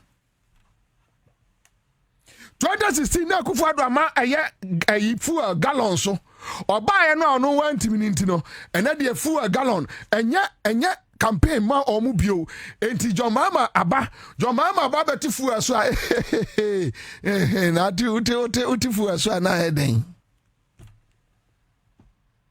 The same people. That is their mindset. The same people. Very evil. Obi Okache say a single digit, onya 9% in 2022 or so. And no, 2018, 2019. They had single digit inflation rate. Emamu ebon samrani wo Ghana ha nyina. Sata na dokro every 1 cedi. Jomama pencil 2016 dokro every 1 cedi. Na aba 4 cedi. Enso na omo inflation na aba from o. You know de you know hia omo. Ena dokro 7 cedis. Aba back to 5 cedis. Inflation equal single digit. Yani nam 3.8. Inflation enema bo kosoro. Inflation enema bo kosoro. Ono so inflation single digit 9% no. Na dok kenke every 1 cedi aba 4 cedis over 300% increment. Enipa we say one more dam no nyare a. Na NDC for na tu omo for omo mfa. NDC for na tu omo a omo mfa. Nhwehwe ani mu ani inferiority complex na ache omo. Na nkanya saa. Wenum 24th February. So remind every Ghanaian, every NDC supporter that don't give in for these people. They will come and lie to you so that we know penny for no akonya ntokwa ene kwame me also no NDC youth branch organizers wa from Techimai minim no adaya wa say what say MPP pani bi aba Techimai wa be ka kire wo mo say contractor ya say Brian Champon enyaye ewo controller also on platform on building na NDC abeyase building fofra bre champion no na ehye chiri MPP mpanifo bi na abeka kire wo mo nti amabufuo aba Techimai NDC for boys no ene youfufuo ni mu ene ofra me ne ene na me drive na me park here na osminua omo use weapon obi ahwe yi. They have seen say amount for performance now and this about we performing no. They don't have anything than to sow the seed of discord.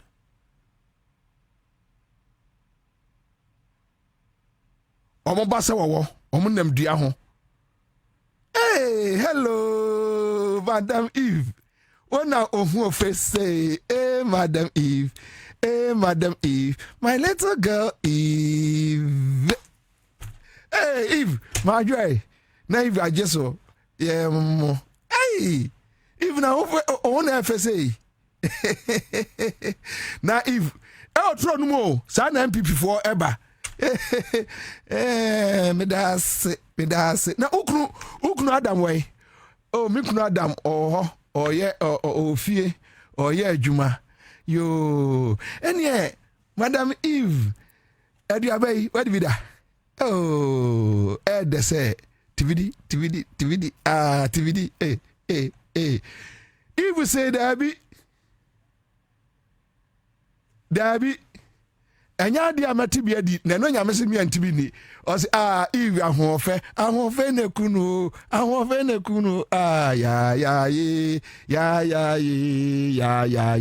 na Eve, it's done call home. I tear the abanamano, I be no more, you know. What my free aqua Techimai, aqua catcher almost say, contract be. A friend's controller office, a branch champ on the shetry. Ne bufuaba. Tuomo de nam. And no more yes, I no. And at this point, I will urge all NDC social media. Come back. Let's move. Yanko. Odi I say, fellas, kwacho for soon and who you were here. Faton chain, yanko. The NDC is paramount. So Bobien and who you were here. Yan Fanton chain, yanko. The NDC, Ghana success, Our developmental march is very paramount. And today, 24th February, we should not sit down and watch for these vampires, snakes. They pretend to be angels. They are very dangerous. Let us not buy into their game plan. Na video bi amehwaye ewo Kumasi akwa bi ani t-shirt atete MPP ni o no ojire Kumasi market mama is the whole the other ni mwanya na ono so ni ho atete basa wo hwe nipa no a wo kasa no na obi 1 year no obusa wo se dia ni wanya busa say 8 years dia na wunya but they say that to spite the NDC base. And I know me catch now. Me kwahwe obi besre me akole Samankwa. Unu say na me kwahwe ni video no. Yeah, na me kwahwe akole Samankwa video no. Kwale Samankwa opia ne car. Kwale Samankwa akotra sempa. Bobie de wa bre pa o. Nenka Bobie pa. Na se nenka mo fa me nya rani meti ai. Sima bre. Collins mi amini akole so.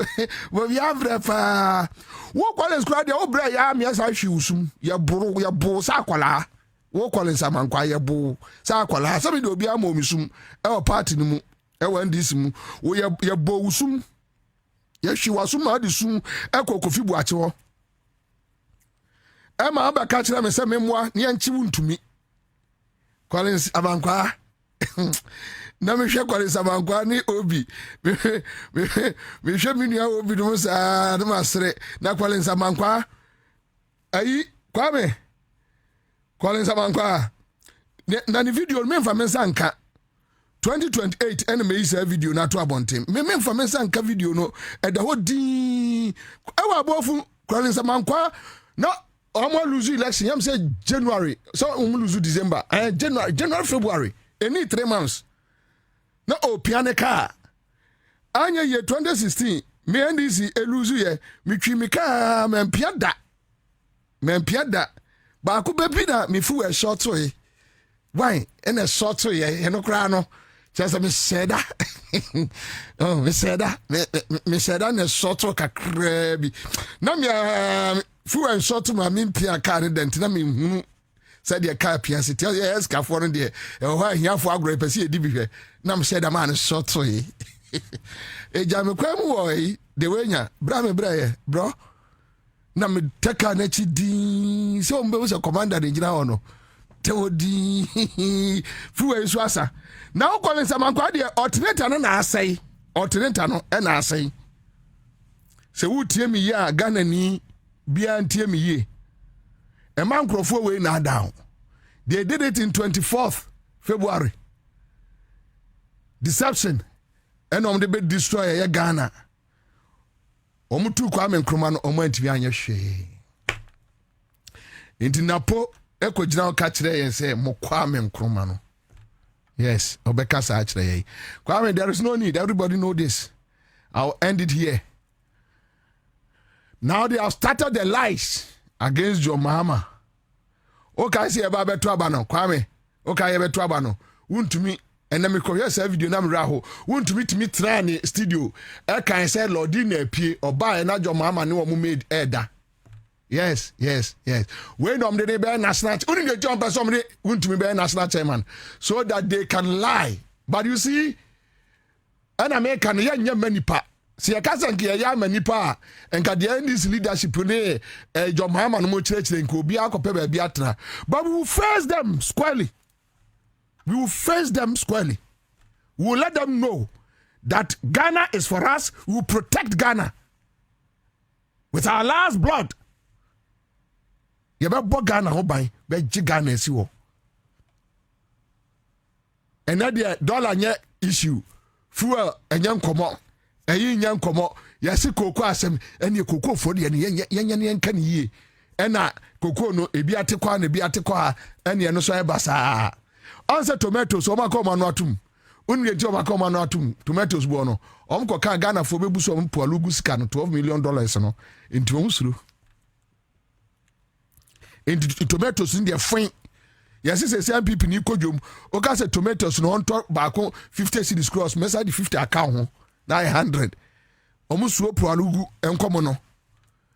They can see your mama moving within 1 year. Offer a year Basintele nanu make church mu enkwada youth working abroad by 600 omuko ebi affect omabusiafo Erika J ho adwumawura content creators ene de akeka ho omo ye adwuma ana meboa yankofa ye friend say economy no yankofa ye no ye ka various policies ene uko school tertiary first year students hwewomo edodo yesu ntua hwe people with disability free school fees the private schools ababa beka free SHS on meboa true of us enema we nyina koso within 1 year infrastructure base omo expand acquire anti kasi gu acquire so Ghana ha why na ehunu ye. So they won't allow you to talk about it. Let us go out there and lie. Yenko dintro into amukofa obi every baby no cry card okoko ni na MPP card etare ne wallet echi aha no ahun say bi nie no makwa kofa maame bi no mo de na baba be gina ho maame no so yo hema efa na yo hema was me nka na enka chena obaje de was mi koko 11 years your mama watra so 55 years utri so no apampa so wa hu nipa bonefo 11 years koko sika oba ba je free your mama oba last year ho na nyangwasiafo na wenum ya. And that is why Kwame Nkrumah asked how fools they are very foolish people. That MPP very foolish, very stupid people.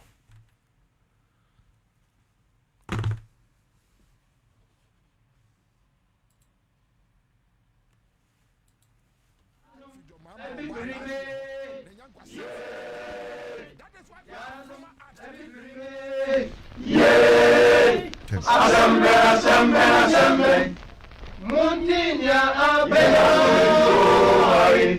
Munya abela.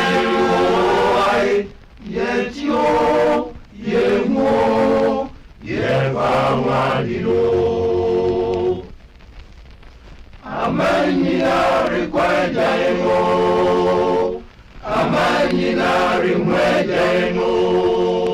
Yetu yema yebe kopyo Yeshua munyansa yebe mubyo Yanu ebibirime Ye Yanu ebibirime Ye Muyirimu Ye ya Muyirimu Ye para Enimkwase mpata bibirimo Yeri ya uninde na marikwa ya fremgyo Ebibirime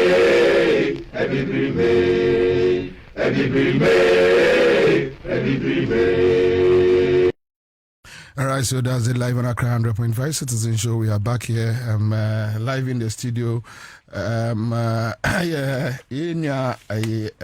Honorable Pius Nkua. Okay, MP for Sefia Kontomra and Divine Nkrumah will join us in the studio. And I hear some Honto broadcast journalist, Original TV, and also I join here. Honto Akwaba. Ova, me just na pomia de. Na me adom boko. Mama Honorable Akwaba. Honorable Pius. Yeah. Akwaba. Yeah, yes. I say she over you. Sawa. Be a bit my Kumasi. Because I try Kumasi Achepa. No idea grow was Antoine Ponda. David, my pondi knew. Kumasi de Kumasi no biana. Tande David. Was it Tande baby? Baby, and you first was him at Standa, Matana Mokumu, Matana Chumdiase, Matana Wakwada. And welcome Columbus. Yeah. Columbus. Gotia was Let's Chicasa. Columbus, okay. Minia Akwaba. Nice to meet you too. Yeah. Tasha pa say. So, Minia Kumasi Fuina, imagine cry bossy. Chese, one will say, the Drew baby are feeding and yet tribe view. Debbie. A Drew baby, and yet the wood one year who are no correct. Yen and so can was him. And ne open you draw Santragia, Santifon called their chim a quack a year a NDC in Yagro. Sir. Ko any be ba. Me say a bedroom baby. Sabio, I been in no but now I cast me, I been in NDC Jimia. Now or two. Debbie. A bedroom baby as Santinibia and Cassam PP Jimia. Saint Colano or Mobano. And some of us we are happy say any be a dono. Yeah, the force ne be a dono. Say, Massa, say many tria, say Adia Gonja ni ye. Na many tria say a kufarie, Masse, ma conta, me papa. Anye be an ebefri mampon, na kwasi adin wodi. Na meji mintino. Me say, oh, minia ba anti, me support to a kufuado ade ya, ye kakasa bako. Me sa kwasi agrono. Me mpewo mabrabo mu kura tie. Entina so obi di mi se mi nua nie de fata me no de koma ni krom ni se on de ni nua no ya na ya me ya no. Say eh me de me ma hwesa o de aduru me so de a o de akoma wu krom ni. So hu me sabio yam fa ne sa. Ya fa ne sa net. Ya fa ne sa net. Aduru me so na fa me de ma me de a o su krom ni wo o de wa nu kwai de kwa akoma no. Say I know say ya tene sa ya kan say nye na o ma nipa ehunu say say we de micro ni anko nya bi say o na mo brother mum Chairman akonto na to say a whole roads na to say oh nyame adom mfa wa fidie so na my member of parliament mincha watifo amen ene Facebook mo ho ntim senkofo bebre nso ehwem na mincha efficacy mu fo nso na mincha me ankasa mna she badwomfo akontomra so far so good afi ba akuni the mechanic say yura John de Beni Mahama wanyi ye mfiri mu kra esan say umonita akontomra for the past 8 years. Na minimum akontom na pa sanse matana constituency nim. Meka NG time this year Yura Muhammad di won ba 2016 no. Last hour for no. Last hour ye ni twa be 8 months no. Ene wo bebre. Wo bebre for. Meka ho pa na ebie mani so pa. Enti a free time I hand it over na yakotena ase no. To akontomra pa o social media obi obeti akontomra nkan bia yin say akontomra de ho ye heaven ba ye yete ho no ye hu hwe ye hu se bibia nkoso na me one of the MPs o Western offer e ba akwanya na me problem ye ba first year the first session no obi say you raboja so MP bia obi say akwanya questions pa na ye me I see. Almost every road will be a woman constituency. Yes, say or contract. It be so 7 years, 6 years, 5 years down the line. Contract be any so. It will be bad. Now to shock you says I call project. Contract be crab just 2 weeks. No co. Tie buy no say me chin yo. Papa kakra bi na woman. O shia no aka story achiro. Osibo uhuni sa o banya ntesa nti di akire nyame nchado through the intervention of Biankasa MPs share of common fund ene IGF kakra medisi na onya no e ba fida rules ankasa ene mati yatumi ama about 80% of the fida rules e mo trouble David Chairman can say mechanical crachero 80% of me if you feed the rules wa contemporary constituency within 1 year. Within 1 year. A use drip machine. Now, I hear woman say, Mebanti, who free as you bet me enya then and now. Oh, baby, it's your mammy this year. I need an amount. Now, Cassia woman pan say, under the big push project. Yede ya kwai. Manya 2 me rules. Oh, okay. From our contaminant to that year so. And now me no can say. The last 4 months na contract on the bar side. Now go here juma way na. Na sa kwai no. Unu de kwento man panyin na ni abre wo sa kwai no history wo ho. Sa kwai na 2020 untumi. Yede ne kwoto so a wanya kwai no. Ya wodo sa kwai no anda kokoo rules no. Ka kokoo rules ka twitwi di na. Ene da ho no sa kwai ne ka. Omo ye wie na omo di aka asem. Enu nti me ka no kra chere se na wo kwai ne so a. E di ama local contractor. I see. Kingsport na juma wo ye wo kwai ne so no. Eso oni na nse ka chere. Gaja. Just last 2 weeks, another one from Pachi to Kramo Krum Equadrate. Me fast aqua and Sukupianchi. I don't so you are big kilometers say a free Pachia Echo Enchine there means running him and near a bebro 120 kilometers. Now, me constituency dear woman, a free dancing where quadro Krabi, which is about 20 something kilometers to 30. No, Ediama big do construction. I don't know so was so. Was ye Juma den. I see. Then into a ba acquiring Casa. You know, a back acquiring me will legacy war, the crime. Time and bay this year.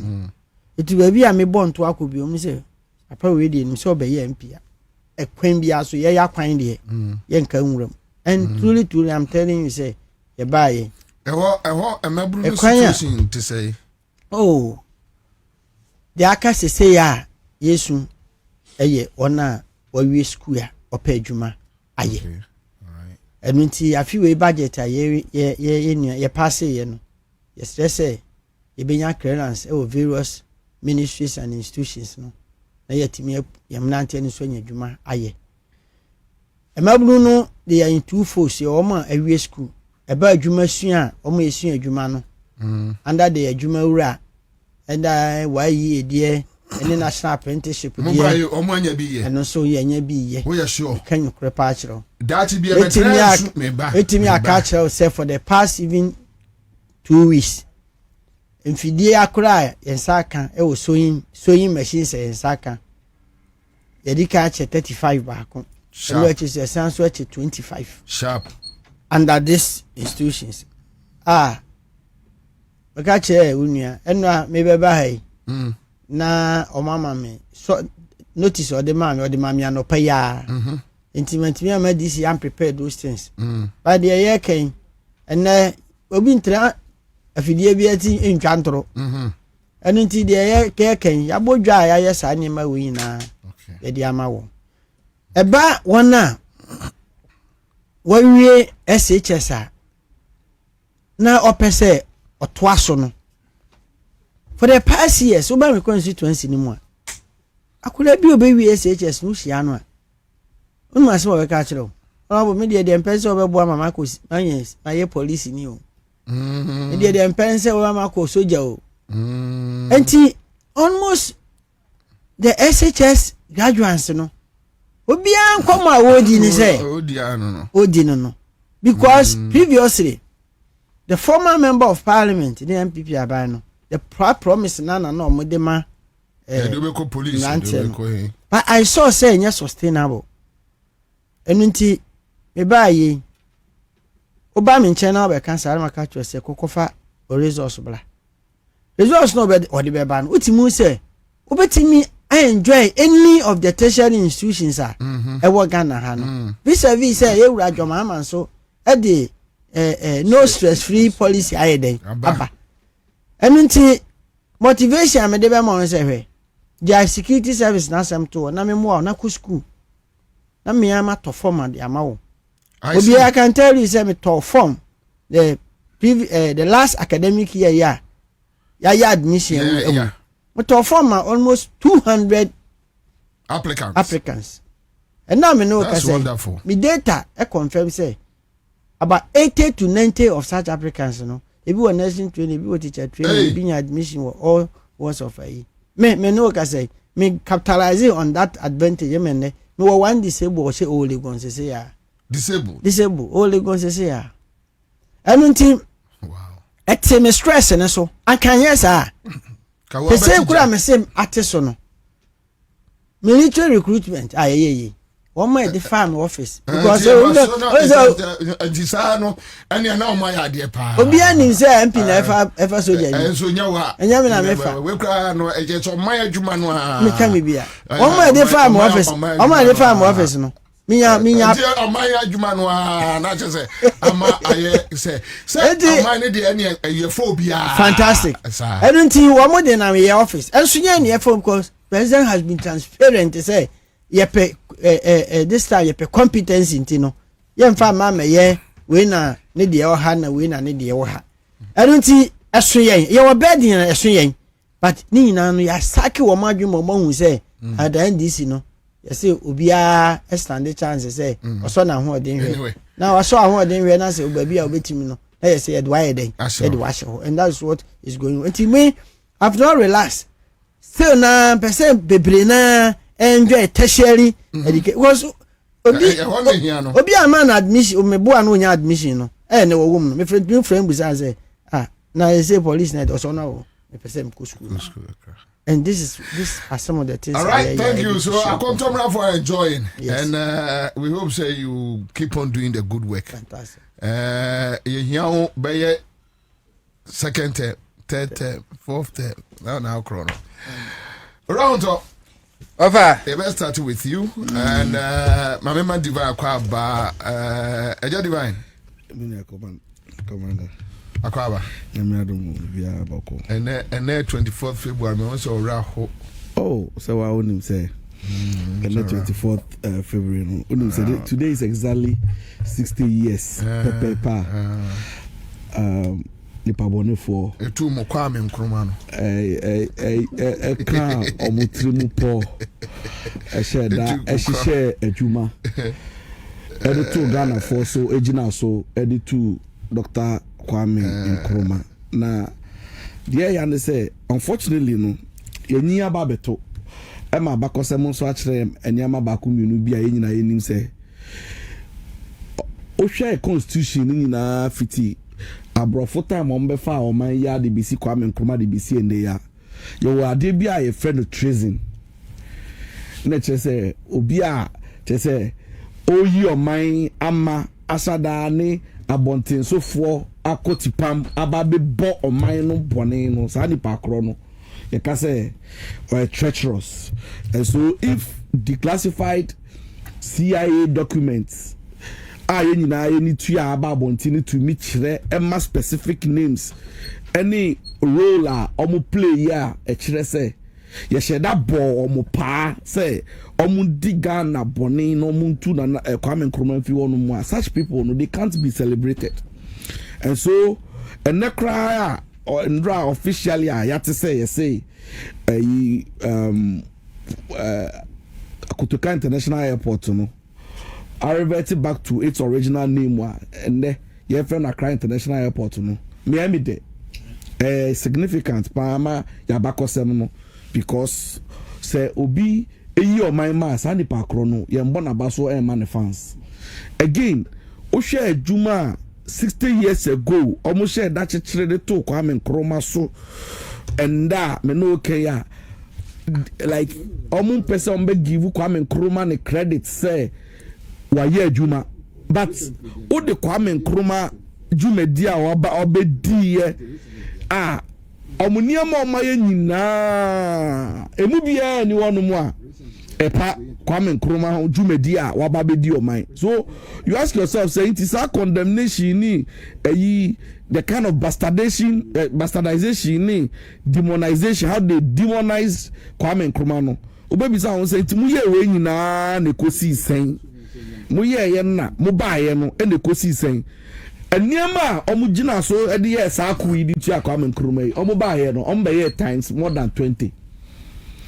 See omu ka kire omu ma o hwe omu ma no omu ka kire omu ma no say Kwame Nkrumah di PDA Preventive Detention Act and the buy say you know na I acquire your friend say menu Poladumochre and no more catching on one. No, so Kwame Nkrumah declare one party state, but some stories didn't know carrying in ano. It would be anyone more a no correct. The other kind, Omokasa Kwame Nkrumah the PDA by Edu Amusui. Say Amusu PDA and another form of the buyer no a protective custody law 1969. And the buyer and no somebody be deep on here no correct check Kwame Nkrumah di. Commander, so with him Apollo 586. Oh yeah. Buzia. Obusio Kwame Nkrumah party state na why bibia CB before Buzia buy all public servants, civil servants are no more adwuma. Don't know about MVP like who is there? Wa gasa be share you we will say what you tell that so tell come on say gasa be see no so buba now the guy want to do you see what I'm saying hold on good bad honorable Ankani you anyway menchia divine menchia honorable production team na okowia afi no ba adwuma na say no I we sure adwuma you just for producer anyway o producer on until on until for journalism be kosu is a cabinet meeting kwa no nya gwado ko be ko but the toast come Dr. Lodina go cabinet enche and anaya we wuti menchia na ofasana me ba sa sebusu ma menchia honorable Kwabena Minta Kando oswa for shapum din sem so na no de asembia tudwa na Ghana ni bia odwen Ghana ni Ghana man hu bia atanachi afi atwamu honorable Kwabena Minta Akando as a health minister mo posti a doctor for medical doctors ana na beje di se uyi Kumasi eni Accra medical doctors e Ghana uyi Kumasi eni Accra about 90-95% almost serve Kumasi ni Accra nko u posti omo outside Kumasi ni Accra omo person beko oh no kroye health minister ono ni district medical doctor kwa ni bi ento mo posti say medical doctors here for muko almost every district oni MP se ho kasa regional minister se ho kasa DC se ho kasa se be benya decent accommodation dia mo after almost a year aban ti omo kan nso omo nkoye iso da betu je nyame ya adomo a February busumi da e wo mu ekọ na wie wa wo nkoye no aban entua wo kabiu na ono abo me patcho mane nso ha si etua nipa ne ka for afiso nkoye adwuma na wanya e wo se agi esika enti Honorable Kwabena Minta Kando mi se wani adi de waka no betumi aye mume yanyi esika say ya postu se nurse ko se we akontomra district na kwa medical doctor wanko na afimu a waji hu aketua adi hu kwa wanko a menyi ni se ebeka se asotwe ne se yentu aka biem na fa osika ni di dabi yanyi esika nyina so omo nya yiwa doctor fo na nurse fo bibire wo fie amu betimi akwa yesa adwuma no Ghana ni bia deserve good health delivery service ga ban person de eba enra me ko National Food Factor Company na adia me ko hu ye no fa efe e wo se peda na yakoda na me I want us to do something in the coming days and weeks. I want us to team up. It will more let's pay unannounced visit to some of the state-owned enterprises. Okay. Any abayanso ya hold on. Me sure say dia o kono. Ibuza kra na kaso ye ni appointment ni nyamba kasa Kwabena Bobie Ansah. E baby. Na ye ni ankasa mfi ani nkohwe de ekoso. NDC asase ye ni nyama ni biem. NDC free say Ghana for ye ni bia to the extent say ye bibi kra no a ehu hia say ye bebo hu dewro 2016 de ni bi MPP free SHS nkwa no logo ne ye no ehun budget etimi this school da mani ye but this face aye bibia normal enra me national football pastor me koya nana cars brand new makuma ku dunsia plus more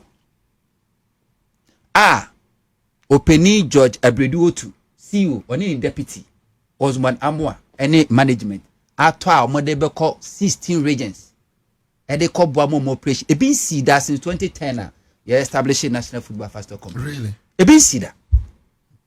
This is the company just 2024 ever 2024 na omuntimi nti omu food suppliers ka food suppliers itimi ko pekete for 2 weeks o market you because na hanan edisi obosi yama hodo betumi aye a bankrupt company, National Football Fast Company, within 1 year. Nana, can you imagine, say, last year, National Football Fast Company, etimi, etuan food suppliers, inaka, what is obi ebowa? Okofa omu work staff noa, nap omu work working labor force in about 50 of them, and no metimi I employ nipa over 100. Last year, we juma. 8 million for so 97 million Ghana cedis. Hey. National Football Fast Company. Hey. What top brand new tier rubber cars, pickups, call all 16 regions for operations. We're Timia building National Food Reserve. Use your microphone here. We're Timia building National Food Reserve. And the says at Renchem Bar. Your baby a kwa ebenyamo. Your baby a kwa ebenya gari. Your baby a kwa ebenya bro e de feed Ghana for. Esumo. National Football Fast Company just 1 year. And now me koy na me ko hu ye. Na me ka say ye kayampa. Na everything is about leadership. 2010 Professor Mr. National Football Fast Company. The MP before be here for the past 8 years in Ghana for nyanitua. Yetimi kofa enkrofo mo. Me no ka say car bank SU National Football Fast Company because Hanan MPP financier ko import rice. Anna Hanan EUSU National Football Fast Company din ediko guarantee loan. Oh. Yes. Ediko guarantee loan. Our car bank. International Football Fast Company wo court. Sa rice no ene buy ya ebeka ya expire ya omuko tugu bag ma ona bo kujuta blakpa National Football Fast Company no yes o kwa akwaje de akoma ankola die no sa rice no. This is the company and within 1 year. No penny no da honum no. Who say me boni di kra wo nim no. Under President Mahama first time na da PMMC. Oh okay. MPP by 8 years HSC Crofo yan chase ni bi. Cause wodim na djuma oye. Within 1 year. Very because a success story. And na me pese yen chance ye ni enko. Let's visit them because some of them almost so no man said the human here delivering him say Ghana for near severe than but nana we have to the same way I who more say be man ko ye near be can be to jano omo ye ni yesu na abo ma baso International Football Fast Company era George Abredu to new deputy era Osborne Amwa nankopon shramo a board of directors any management team nankopon shramo papa e wadwuma mo ye nana meti a kira ha na wo ye editorial about Ghana's Day of Shame 24 February yen fishia edusia yetu osaje for Dr. Kwame Nkrumah banguye na obobo eniama wudu bi so e bae no at a point na mani atata na debi amekase kabima minka bia mamu na edin very expensive. Any been free says he can't kaya bonkwa and I who say expensive for any say. Nipa no yo mambonino democracy says sama kwana and entrance it was dream. Nanso nyankopon kra bonsam tata no no nyankopon ntimi ne bonsam antena wasumdwem opamono. Nanso democracy be catch us say what tamfo no a wo yo mambofo no ampa man yi no. Awoso man na sumudwunu na woda.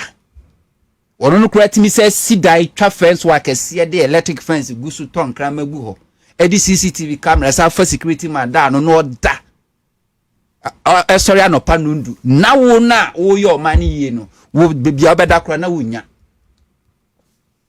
na me say Ghana anye ye nyina UP MPP tradition say de o kan ye no na ye mabuna ya bandodo no an ye beto ye ya meto abakosema ye beto ye ne bibia so mu nsua na anu ya ekoba say aban ye so be sakutuka e de akwa Accra International Airport na minuanu ma igbefuo bi a ewo voter region ebisa say wani je ho because ase aban ye angunafo wo mo a o matimi aya ade ame edi omudi ato o man Ghana japade so no ye pese ye gu omanimu ase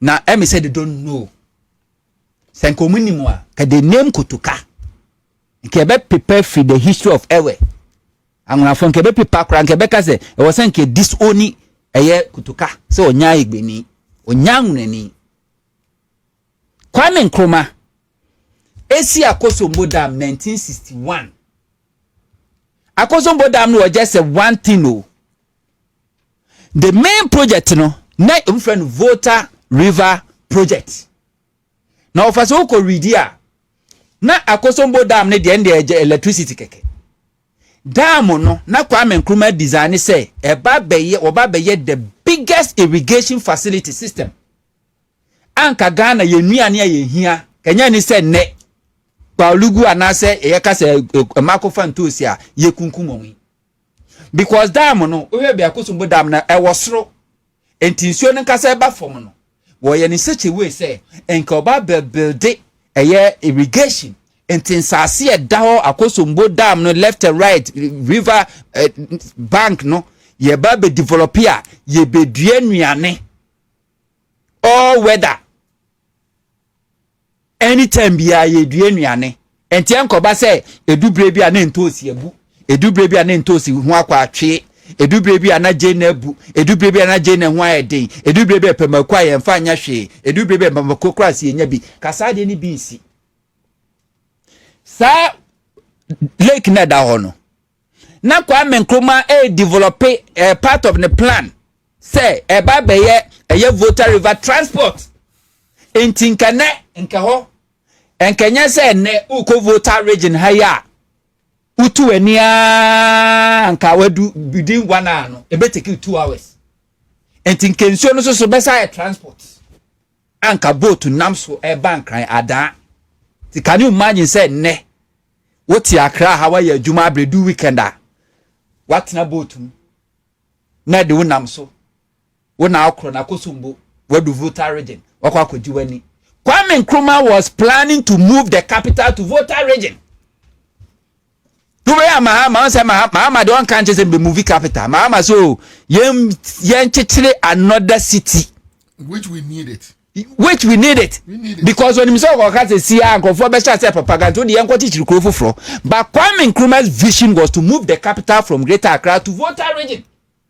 Because of the no person wa yo when him say Mahama buy 24-hour economy a part of the plan Kwame Nkrumah blueprint no or more for ever say a bit developing and they will require over $20 billion to do the project and Kwame Nkrumah person ye Akosombo and sa eye ensuo na da honum say timi yes our project no na ekomo ne Ghana da say emo say ebro say tomatoes and say the beans sida na Kwame Nkrumah na no dwen Volta region dwen Ghana ho onu na ni swade hunu nie na kotoka busuefo sasabonsam kohwini sansani na brabani we a woda wonwene wa sese bio eye remote control remote control ma no tu Kwame Nkrumah ban guye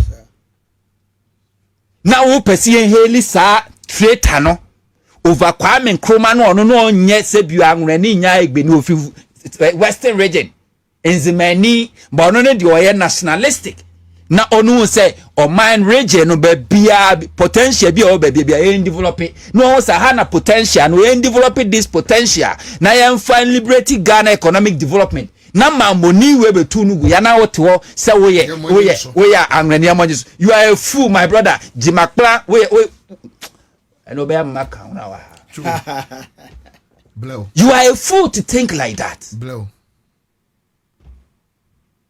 Hwɛ kwan a Kwame Nkrumah nye asantini, but osi Kotoka International Port and assistant no na military base and onu be developing the international airport.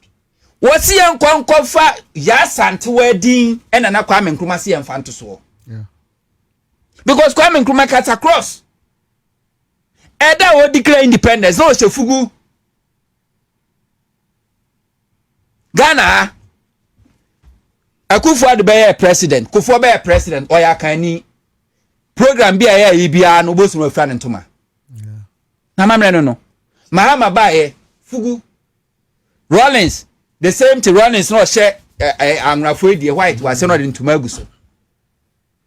Western region for omeya kanfo kwantuma no fra ba Kwame Nkrumah nationalistic intino way back 1957 na oshifugu.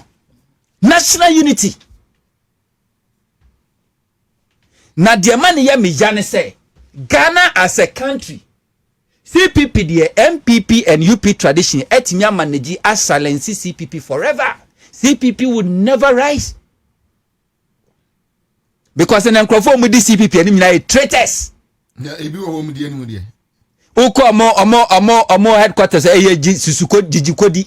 Dabi na ebi di anu mu. Ai. Ebi di anu. Ene Kabila timika so ye CPP ni. Mi aminu ya Kabila. So ye CPP ni. Say ya mi heja asumbobo. So ye CPP ni. Say ya mi da so hwi asum all of them. Traitors. They manage to collapse CPP and CPP will never rise. Banyankopon Chadie, the collapse of CPP and they give it birth to the NDC and these other political parties. You see, dear Nancy, dear winning to command Tenassie in Tonko. President Mahama, when him history, NDC for him history. Yera Johnson said, get on him history, Papa. Honorable Rikopoko Trans no Bogana history. Abeka say, see when him. They know it. And they know how dangerous this UP NPP tradition is. No more sad that. Shadi anano eye mirakabwaji yeye. Kwasi sankrofo asebi onim kwan kuku atodwe rampo wonim. Say ye man is saying 200 Ghana cedis. Ni amfa ne mebo dompem e wo kuku board. Na omwe o ye kire. All because they want to make the government and Kuku board unpopular. These are the same people that for the past 8 years running Kuku board aground. NDC for about 2016 na Kuku board was sika audito Kuku 1.8 billion Ghana cedis.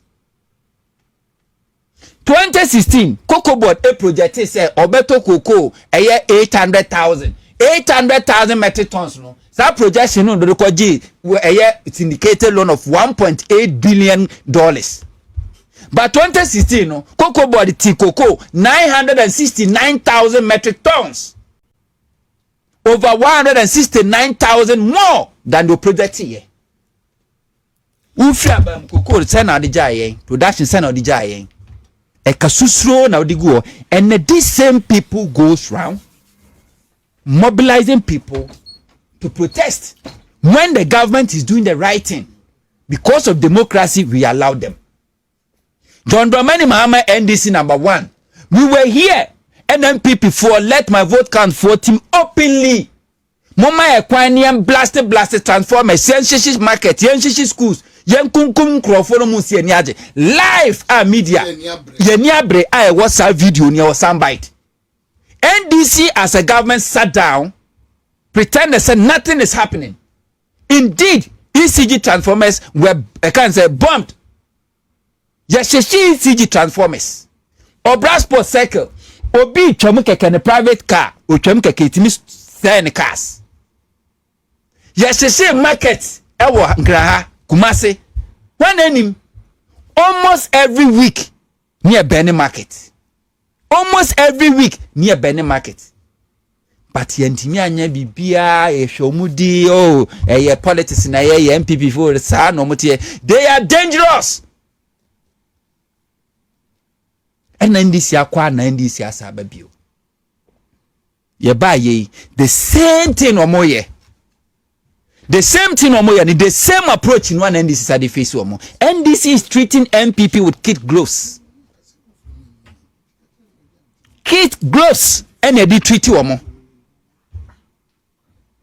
Omo say bi omo abokro no kura dance e ho no. And we are pretending say we in here 4 years to do investigation. Yesterday nana no me tie mo. Yera aye akamba. Fantastic. We make a statement say NDC lose to 2016 when they bring a life to NDC. It's true. A contestable, but I believe that because a brand NDC lose to 2016 election. Sabre me na me take over Pampa so and I know NDC communicators squad now from one person Belkasa. It took Joshua Akamba and Kojobosu. Akamba na sha say na Kojobosu be join here. That unity work. And then the man John Dramani Mahama and NDC believe say they can rescue power again. Yes, indeed. Yeah, Akamba ekanisa udika. Now I can't say brother say what say name and shame and also me support no. Sometimes because of the relationship they have with their ministers no no sometimes or babo antia no peso when him kran na so peso friend ntoma na na wo tue minu enife enti ye hu fiane hu fi wo sia duasa mienu ne ka. Yes, Attorney General 1 year or prosecuting 6 major cases. Not enough. And yet enough. To whom much is given, much is expected. It's never enough. Cases do not sign a Ora hand over the man. No? Over 2,000. Yes, Ora for Nankasa be say a book cry a baller. You don't find sir. You don't find half your baller. 6. So if you find average 6 or 4 years in the back 24 cases. So 6 cases per year, per every year. Out of 1,000. Out of 1,000. It means 4 years in the back 24 cases. 974. 76. Yes. 76. Yes. And only the LOB here eternity. David, this is CIA ni FBI. Yeah, waha November. Ebi analysis for be ref. Is it? Sometimes Kofobeya my tune the betchrefi. 4th November 2025, President Mahama direct Auditor General to undertake forensic audit of all financial and operational aspects of the 13th All African Games. Gives AG until 2nd week of December to submit report. Report number. Another TSA. And 24 February 2026. President Mahama Mano from November to a year December 2nd week. Report number. It is a net President Mahama ekokasi yenkoye forensic audit. Ewo Cocoa Board. Not the same age Ansah senior criminal prosecution. Ediana with this a year story that one answer order directive for President Mahama ebisini hu no. Ediana bema wa GD say we be adwuma. And I know so my yanka. One me can't say National Cathedral, I don't get ready. 1 year prosecutor at National Cathedral. Processes. I'm saying process. So you must allow the process to work. Nana, more be any severe with the process. You be uncasted for 2 courses between a son and Senate court. So the 1 year process would the rest of the years undru baby. I said it and I'll continue to say it. On June 13, 2025, NIAG through accountability series catch and say were real investigations of the national service scandal. He mentioned 12 ex-officials.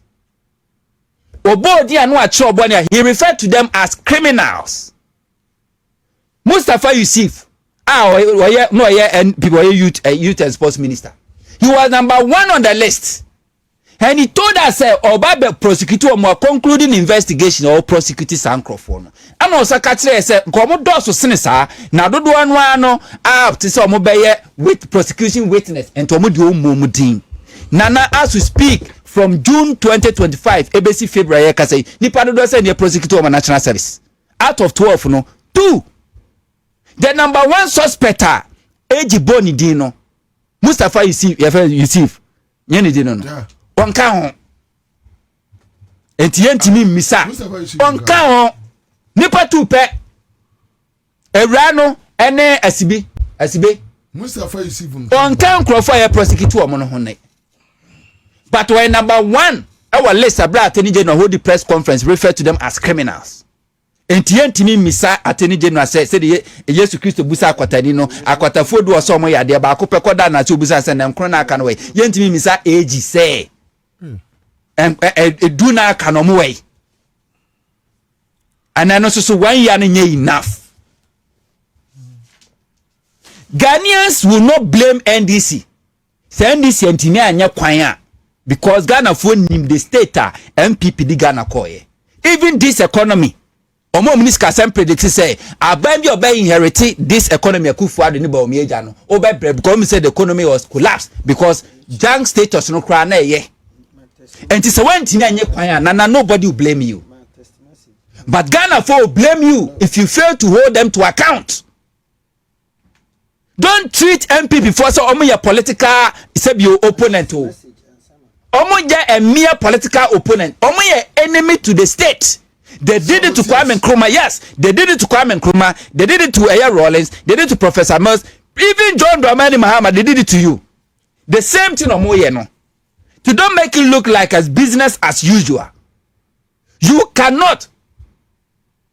Project ahodo Mahama share Cocoa Rose as a maximum of 230 contract Mahama award. Some of them no may adwuma na do 85%. Ekufo buy or must stop here adwuma no for 3 years. Ekwani nyina sa say. So why must we allow these people to come and deceive Ghanaians again?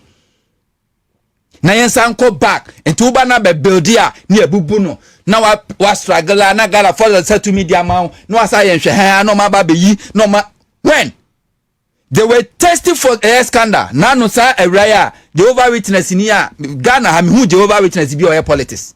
Now so conference say if you kuto as a conference say if you pokia ono kwani Jehovah Witness in here or politics on to about so politics. Oh, this is the biggest scandal cocoa body issue no such an ignorant such an ignorant moron. How is this a scandal? Debut. Abanya waba within a year. The scandal is even before Kwame Nkrumah ebe join CP can say UGCC ebe ten ho akọ me kosi so mutu Kwame Nkrumah bangu ye. Kwame Nkrumah etamamoto we so assessment. Yan tram fan ko World Bank say mo masika.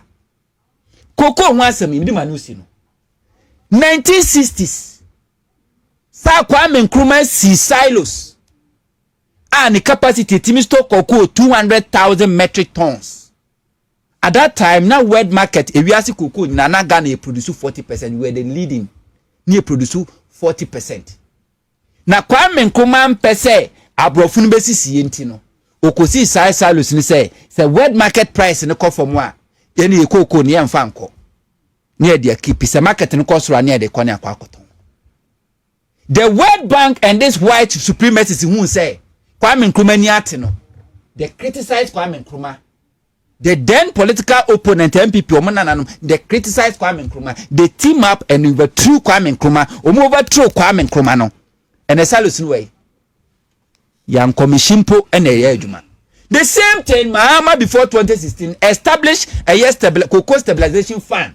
Ya koton koko no tiska do di check ya foka do di to fertilizer do di to edro do di to seedlings do 5 Ghana cedis o dem omo do di ya kwani nyina awia wasase ya for 150 million US dollar nkoto safuto ne fa bi ni akwan na ya fa nto na se koko bo world market no te from a ya de kushin koko farmers cocoa stabilization fund. This same MPP came in 2017 depleted everything including sika Mahama ne to say emfa pension ema koko akuafo.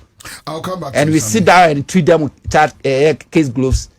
I'll come back. All right, so that's it. Live on our 100.5 Citizen Show. But quick one. And now I'm seeing Antiasem the divine. You know, they see somewhere. I think last week, to be honest, some of us na acquire say no cre enya no cre. Some Jamfie a wife a papa. Yeah. Ancrophobic boni too. Very sad. It's very sad, very sad. But when him later no, it turns out say a car stealing syndicate. Yeah, they are two lisu no. Yeah, the same thing. We are report. Lisu the same I think Atinga Junction. We see a report. Junction area hold. Car no see Toyota. The type of car. The same car. Toyota Hilux. Pick up. Much that type car so pen the color cry. Yeah. There's a color list to the color. The same car. Oh. Ano mo bo papa ni tuyi no to ho. Ano mo fa car no koye anajo. Enti bram krofo hu o me fa no koye na ati say it's too late. But mo no koye no 6 days ansana papa ni free mo. Oh. But wa me fa sa kwanya osu mo yewra yo hu no. Abaso. IGP papa ne boy adwuma wo se boy ne de woni mo bi tirim asem. Na ebo mo committee crime no oga na nkwa de. It doesn't matter how far you run. Obechew. Anyway, Yami Aduma next week Tuesday, 3rd March, and Yedi Papa no 1 week 4th Garrison Officers Mess Rich Park de Nyame. If you no pano nsia kopi. Ayi de entimi hu frimo. Say the CIA. Say so de meko. Say the ose. So de meko. Wose? I was say with de meko. Say me do eko ayi no. Yes. Na me no kosu. Yes, pa. Mate. Me son to mama. Uti si dum so amabo uti. Yeah, ba. Oba say they do the one to mama ntie mo say na tie wa ni o. So bom na me do it. Yes, this I come. Yo yeah, dia bobo ya na beda wase. Omofa. Group with 3 more day. Get your so. Waji amene. Kitu ebi Ansah. Yeah, ready ya mo. Be already do am mo. Yo. You are ready be serious. Arabo. Eh. Yeah, BM for the day. So na ewo ye nim. Your expectations, other issues, 24th February. Yanka jantum. Yeah, me da se. Na me ba no na metie o e wo ka nem na o ka kokwa asem baby a meti sese ya no se manfa kuku no anhya ase a ebe ha me na ebe ha me myonko MPs ni nyina ise yen se Ghana ha onim se ye ka kuku paade a baby a ye free no yen ye kuku ho adwuma What de etaho nti enna mekenkan newspaper bi online say NDC for MPs no enyina omusi kuku na yate so no eye pa omo nwene akuyafo no ho NDC MPs or MPP NDC MPs no e western of no na western of ye 9 constituencies out of 9 no ye NDC 8 MPs. Okay. Ba ko pe ne kodi benkum so. Mistake. Esa enente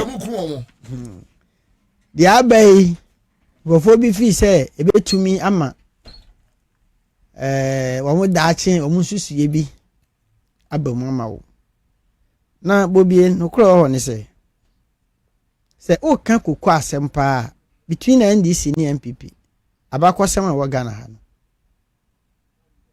NDC abai starting from PNDC Ewura Lawrence Penso eni eye kuku yiye wo Ghana ha. I see. Eni eye kuku yiye yesu akura mpo ana ye ni hye da emfi ye no ye papa mu ye hu se eduru babi no na Ghana koko ye to na ye digu hye de ho a ene ye frɛ ho ni depo na company ba ko pe na to kuku e wo Ghana ha PBC na ye to kuku no na egushe de ho a sometimes access road kura e bekọ bia kuku no wo no na ya sesade akọ the nearby place ma yatimi dia ba port mpo no eden until the whole year na bia e beto kuku ni nyina timi ka nwuram Any Fikaka. It is Musania man. Around the 80s. It is a Rollins. And that bar was so CD, you know. The 1st December. So CD, cool no. Satam no say obetia. I see a team sa a soldier for. You go to university campuses. Near the students no kwaya communal labor. Aba matri koko na ye den. E dey free bush wo dey abakwan ho. Na satam no the best striker obenya amana fa koko ye tata. Okay. It is within those years na ye ka no. Na ye papa mo asase nyantam da ho kwaye. And so most of them no more lose confidence e bedua koko no. Yeah. Aya Rollins. And a revamp koko industry no. Ma ye yi akwan. Satan Fidel Rose Ghana ha. Aya Rollins introduce Fidel Rose to all the cocoa growing areas e wo Ghana ha. Enunti ya ma ye bo wura nantesi no na fe na cocoa ho asan ye akono bi wo Ghana ha. Because cocoa na ekura Ghana economy no. More or less cocoa was the heart of the country. Of course. Cocoa ye Ghana is Okay say o Kumasi a. Uko dwamu a. Sisi ne ba ne ye bie cocoa na edwam ma no ayeden abo age so. Say abanfo be dibia. Metra Kumasi no say Kumasi akoye the center of the unity. Ho na dwadie. No manfo abo age so. Eko dwamu a omuhwe osika na ekura mse buko osika de ehun bon koko sika. Iti edimwana Rollins. Osan ye restructuring. We introduce more private companies because that PBC no na akoye te say Ghana akoye a public company and so kaya kana na ne yadwuru musemu nti no. No so ye restructuring introduce more private companies more so buying agencies. Okay. Ebeto koko ni bi. And they brought the introduction of Fed Komone, Jumapamo, all those companies are a Salia group of companies in Asofoni na Satam in a buy. It's enough in a monopolism and a war PBC Muno, not a co. A buying a drilling nipa hono. And the Timmy, yes, I near my winning. After overturn of Kwabena Nkrumah, and the Union Mokan Assembly. One more about when you know, I'm Fago Kwazem Silos or Ghana.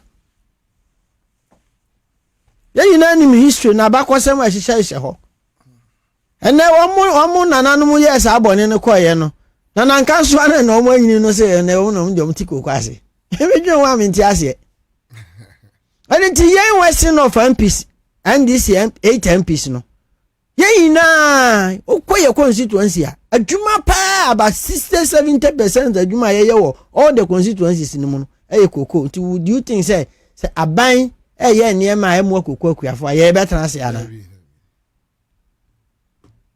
enunti enu achi die si ye me kura de me na mi din da so because you know what MP na ne picture ne etare papa na chi no me constituency ni no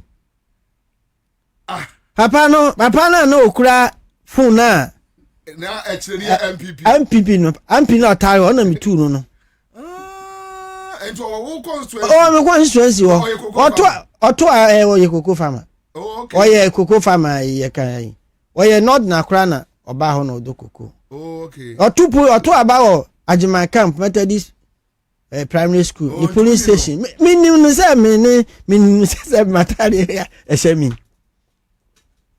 saka kra bi enti onu na ye de ba kuno so ye ohema no me baba me bofi samse onu abo samse constituency wo oh baba wo fo we ye demonstration ye di wo nyina nanu mo amo enti mi ampi de mi tu no onu ne the main organizer of the demonstration ena ba kuno ka ho no so ono so MPP regional communication director ono so free akontom na constituency enti uhwe ade ni wa no your friend Adohari they no share akontade no a se banzere bi da ne to hase no ono so MPP regional communication director Western of. It is an nipa mienu na mo da demonstration na no nyina. Obo fi me constituency ho. It is say no kura bi wo ho na man kan kire me constituency na. The thing say niema na omo tu gu abonten no. Da che be su aba bi di ama wo. Ba no kura hye fam ho ne say look.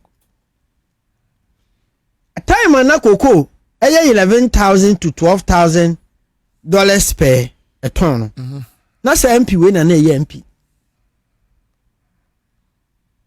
Time na yesu aka kire won say per that prevail dollar rate sata no na wo per dollar ba ko agi so sisa Ghana sika 16 to 17 Ghana cedi no ona na MP.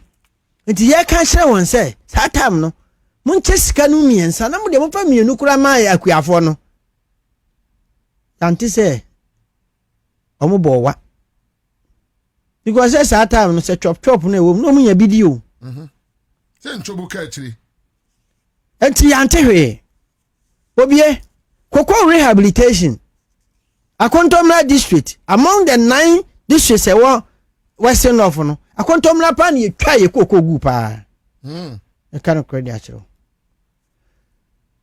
say obehwa koko boda ba out abeka say koko rehabilitation ye say omo rehabilitate 156,000 hectares of cocoa farm. Aden ye mu 40,000. So what is that? You know. Say I want to kwana list to ene okwa okwa kwantom na. Cocoa na ye twa ye nyina no. Aka nwuram.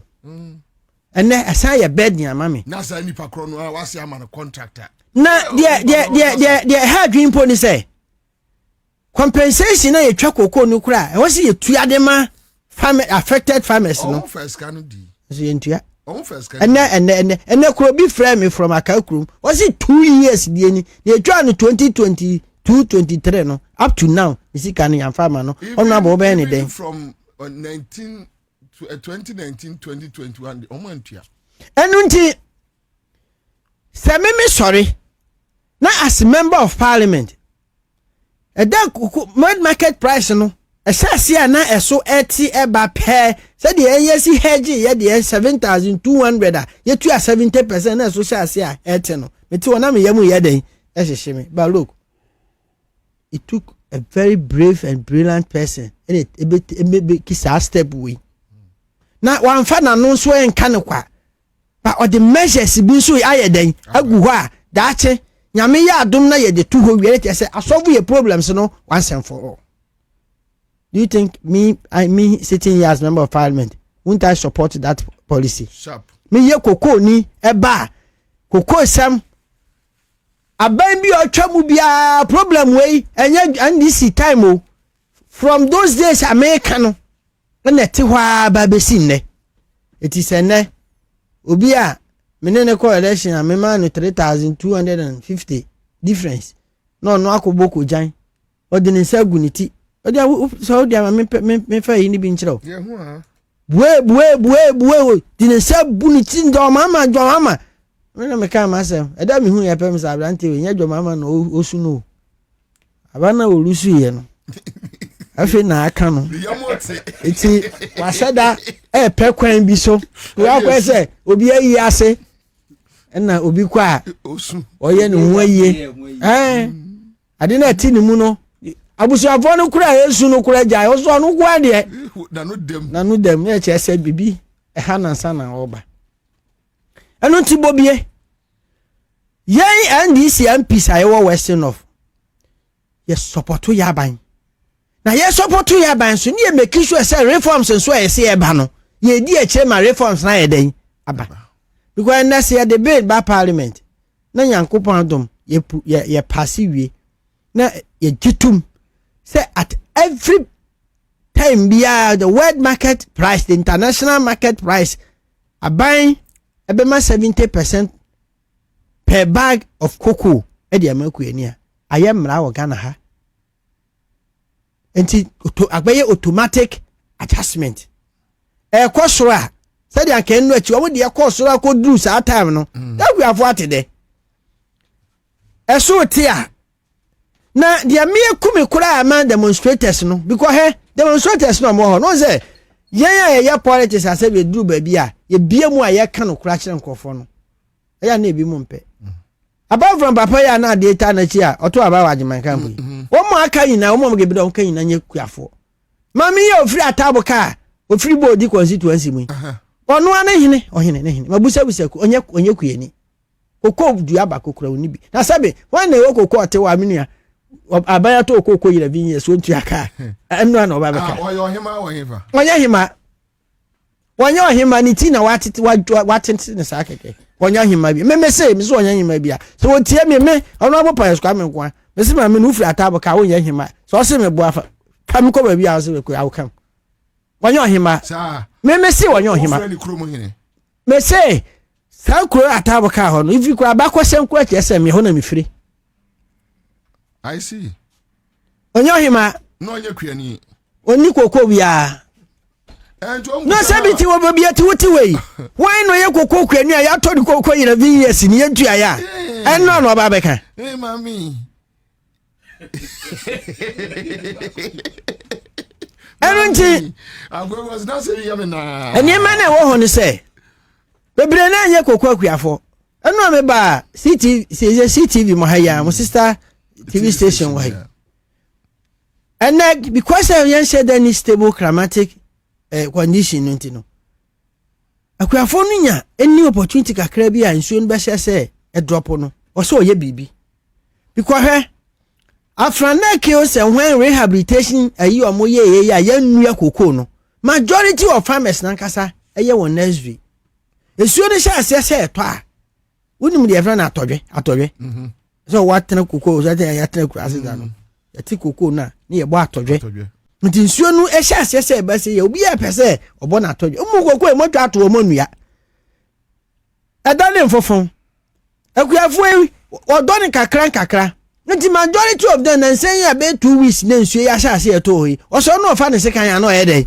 no ko obi say wo de ka besi wo se nipa ni nya ni kokko na okwa ase no na omedi wachi na onkwankwa ya demonstration abrahe ani da so ewo ma ye ka kire ye farmers ne se hwe joma ma te so me mpa ye skwa me nkwa MP me support so nte so say ade e friend no digi ho cover ho enye digi ho cover ho sana ye ofo no kan you dig a hole and at the same time you cover you know what dig hole cover hole okwana okwaje bosia e de ba say kokko na a difference na eba no ya di bosia e ba be compensate farmers na sa bosia na da ho twen okuyani na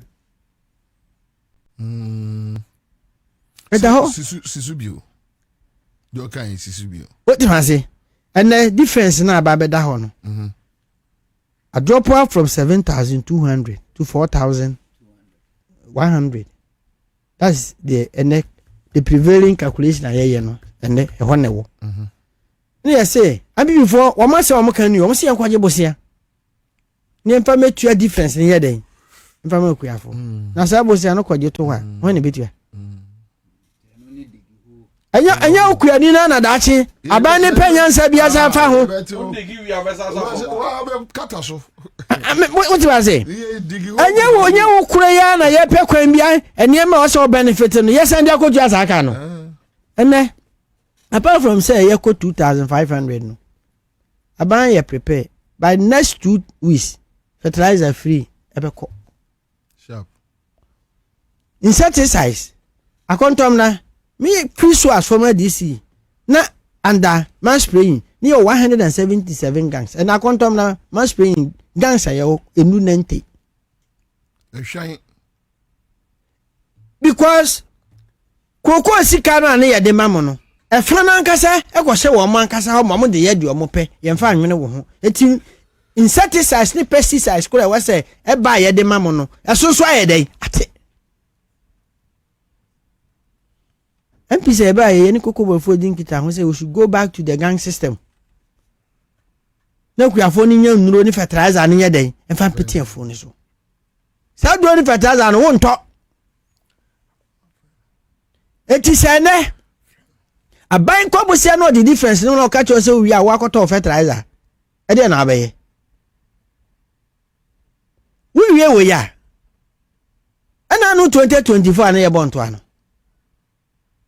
wo mo ye boa wo mo ma omudi ibronya 2024 nko adwa so amekoto mo badge ba ko no na bi ye 11 million bi ye 12 million old Ghana cedi ene sika na ye 1100 1200 eti at that time na akofo ado eni wo mo aboko jan na ye ma 3100 per bag amono na to say these are the motivations ye catch yan crofo say munsi abotai na munya ya ban no ho abotai because ye na ebetimi aye muye anya de wo sa wokwan ho no oni bibi ade ma na to say ene 2500 plus per bag and amono to say eti sika na ye de ma no ne purchasing power no ahode ye dan ewom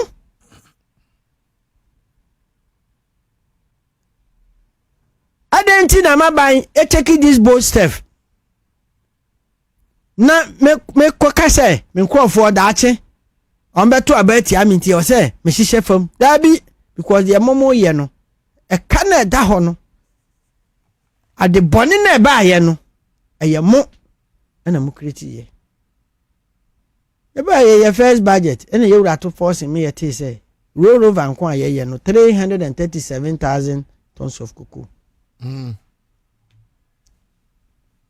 2025 budget ewom ti cocoa bi ayeto ana ye den e tuaka sankrofo wi enne wa say wa baboso enu nti wona etie mi a ehwe me e wo Western North ye nitire mu pobo ni bi ase cocoa akuafo ye nhwe mu yie obi si obeye wuyi a enya bontesu ni eye wankasa wo de original moto aba ma yenya 8/9 ubi said daache sa 8/9 no ya mpe 9/9 na ya nyu si ebeti akoye chi o nti niema papa e wo mu no na ebehwe ne eden na ye di ama hwe another reform ebeye hose ene ya no pe ene ya me benfi parliament ne be ewura atofo sin the bill ya ba ho value for money bill inyane ye pass wia eno so per de okin kan di ache ye no e je say this time all state institutions e bisanya another agency bia yeah kapre bi ewura ho bia no obafi woni na so obu hu nkonta sika afa mo nsase anwini ko akuafo na ti ho na yesu no and akuafo under John Dramani they are better off than ana akofo adoni ne ba wo mi abai nti mesre meme de meti here as member of parliament I don't have that prosecuting powers de say bibi to tim ase de na menua te a woka no na efi say we see review bibi e wo constitution mu na etimi man kofo we yetimi echi wo ma omo de ba say numbers ye no say eti agire ho na ye ni asoso na eyi mu atonche na ya ma ye tumi ma de wo say ye ka kire nipa no duko me ye timna se badwam na wo hwe nipa bi pa na hwe nsem oto a okeka na ho mete but o see esi ankasa executive arm ni si wo ha botare because you John Dramani mama me de me friend say ye second Kwame Nkrumah Yankopon yi na ye den amaye nti bugani takashi ni de wo ye dan a ye be ye den ye be kum but at the end of the 4 years we na minim de be to aso no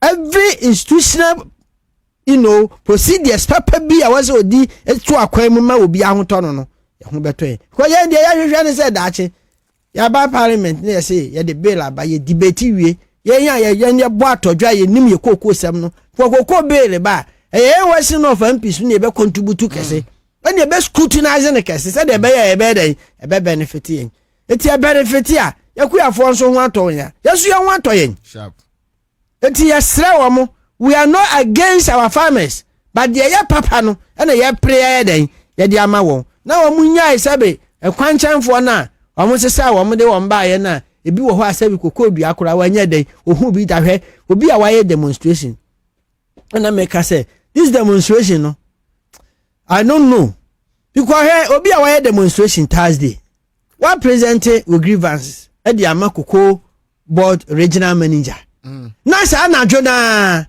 what's a lodu, Kwafoni Biasa will come say, yes, I'm called Accra. Then you will present if I were in the man, Coco board regional manager. No, eh, then. Mamma, breast, I don't know.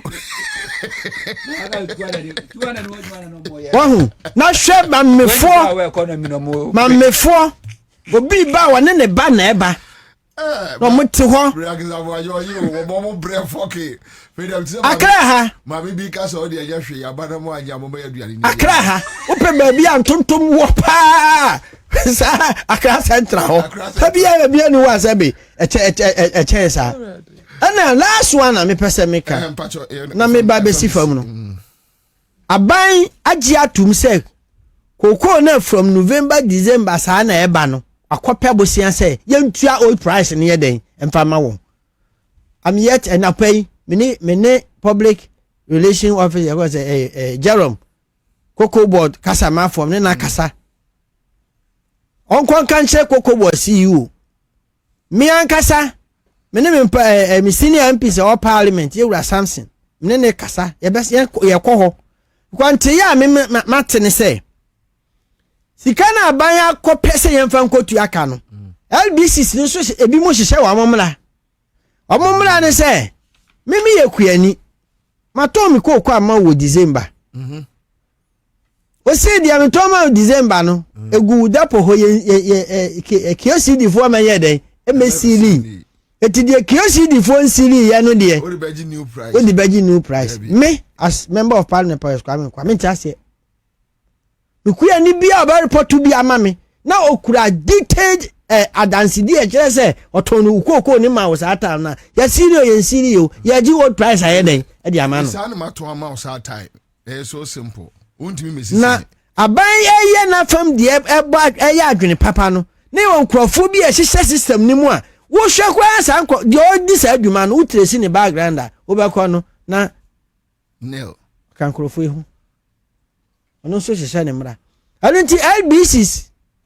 amajarofo olam wan mu amutokoko abaya resist card amamo no yan koko bia yenim se eko new price no ye de gu apaso afa na ye de ko so uni ma apaso de afa na ye hata ye de ko no me da se anu na ye de ko ye kwa kwaje new price but they want to December sa eba besi enu achi ayewura ato forcing or ye press conference here resist kanu ye chi old price enu de se bo wa anya yesu be make sure say ye will report there ye ko demonstration but we make sure say they deserve your farmers no they say yensa ye den yensa etumi eka eju be wa mama kwenye ya na Messi back bio live on a 100.5 Citizen Show. Mame Empire you divine. So yes, and some no doors will be bringing you or tonight Wednesday, Thursday. Then we are preparing for the show now on Friday 27th. We are hoping the president is coming and expectations. There are other issues I know you love to touch on. Today is 24th February, said another day painful, Ghanaians, a day of shame, Ghana for. So you can just put everything together.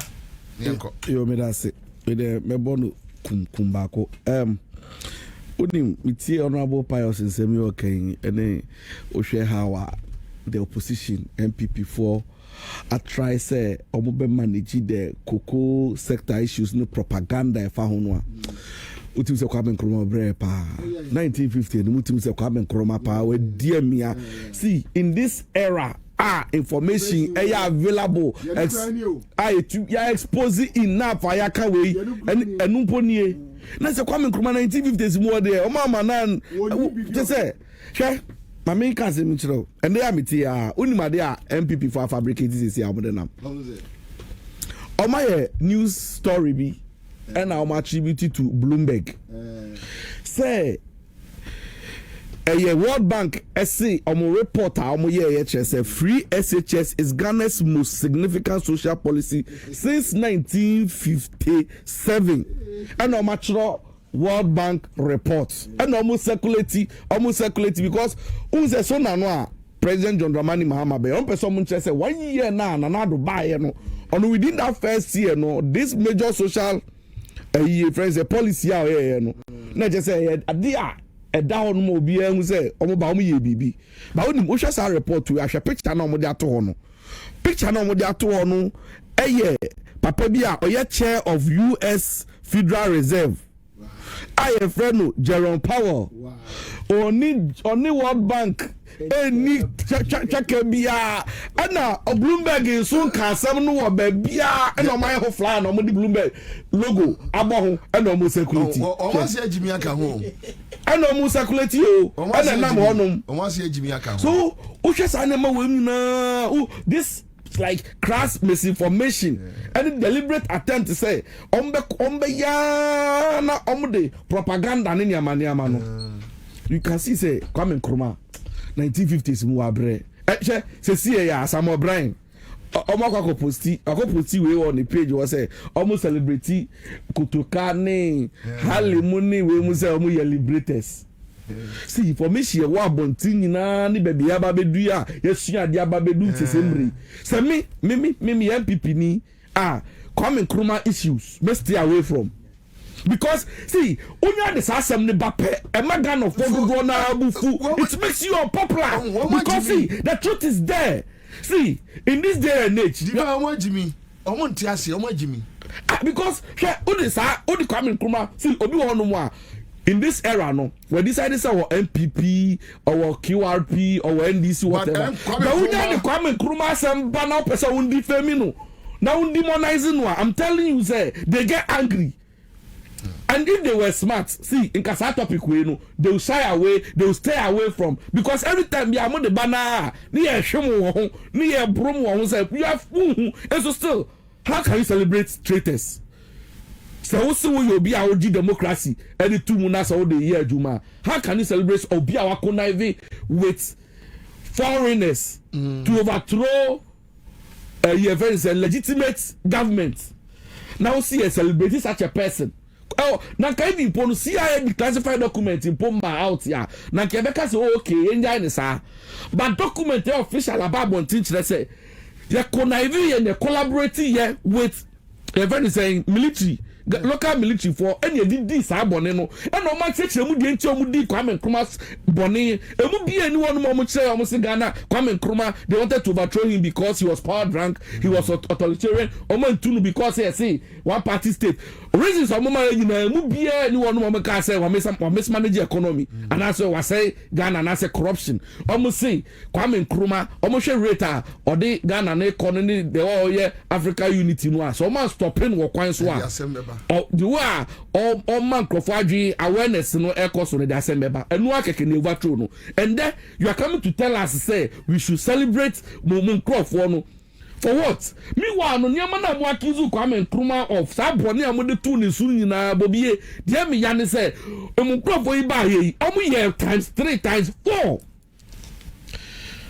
mo ba yo mo su Kwame Nkrumah di PD aba meanwhile no mo ba here no mo so mo di another form aba mo chichi Crawford to mu to the extent to say even CPP until 1992 na mo ba ni mo sa so ko pass o you friends parliament to CPP the name CPP keke was banned until 1992 sana me ya campaign ma NDC 2024 from 2020 ya na mani abri nyina no na mani bra ne sen kese sa na ye de MPP fo kroba kasi ya kwa parliament sa numbers ma Ghana for the man no kasi adwuma na yesa dwoma ama no de ye ne ya pass law na ke ban MPP every Ghana ya shi go ma dan ne MPP ya tare MPBia ya shi no books ya shi no the CZ MPP offices a dying you confiscate edema a state yenyi elephant osunu bia o Ghana forest yenyi wo dia yankwa mole park asunu ni nyina yenyi omo monko mumu simu dwa Kwame Nkrumah mumu ba ye munye opportunity enema bia ni wonu ma accusing of mo right say ya mo ye ne better Mobile PDA ya na mobile introduce protective custody law.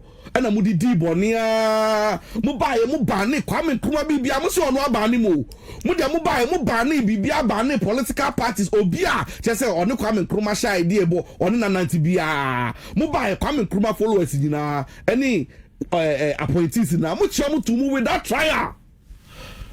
Na mo betena hand you want to celebrate sankrofo we mu say yeah Kwame Nkrumah bia obi akose why wa bre enempo ni o enempo eni biemre mu a everybody can read, everybody can see me a young akolabi me wa fasi bi Kwenas on kan history kan she na sa debate start here Kwame Nkrumah na me ya unim say you do hana make Kwame Nkrumah sem chere me chance ade we Kwame Nkrumah me chance we Kwame Nkrumah this Kwame Nkrumah avia o say inti omo ba eche nde no mo be ye nothing inti say you will be to me pointed to me wa no mo crofo ya mo celebrating na bibi anu ono mo to me pointed ka say osi mesi ade we nkwa de JB dan kwa we anasa Akufo-Addo ne se no e de odisi woni ade achievement Akufo-Addo ne se e wa ne se wo gini pay obi otumi gini pay carry forward wa gane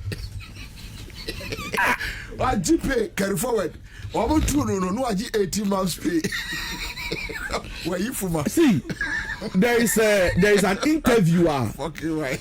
One of the coup collaborators your friends the coup who said the coup was military and police. Police, yeah, the coup. The police did the coup. Who's a question practice interview? No, the interview is on YouTube. Kwashe. Oh no, the coup na ni mukra I regret it. Na me can't tell you. No, video no. I see your mom di coup na ni mukra no. They come to me chere ade pote. You bisa ne say enti no. They pan na inspire me here. You bisa ne question to me. Me say general free fire ya me na otiase ne. Enko obe regret to say no. Adewe. Oh, say na me catch them. Think about this time what poison. I say once na me catch them. David. Town poison. Oh, they me poison. Enko baba be kan ho. Ye nom de sie ni. No, because omo ye cool no. Omo akasa interviews are be ye mu di nkomo okay. Then pan na inspire mo. Then pan na mo de ye. Omo tumi ankyere hwe na. You know say it's the same and na me ka say the NDC in government no. And so some forget your mo say nkrofo we mu modus operandi no and say at the same propaganda agenda now we do track kese and to Kwame Nkrumah so to make him unpopular no the same strategy no na okwanya cover koko for na dem so unim senior story net ya who the koko story no you might think say Mahama bani and this aban na one mismanaging na what send yama potoshe Nyamin Chadie, all routers for documentary on here Ivory Coast. Yeah, Ivory Coast. No, monsieur, Ivory Coast crap on the share value on the ama on cocoa farmers crana and was slow na Mahama na almost managing. And damn no Casoka Ivory Coast. Ivory Coast for no dia now. How much chagu you no club in that of war.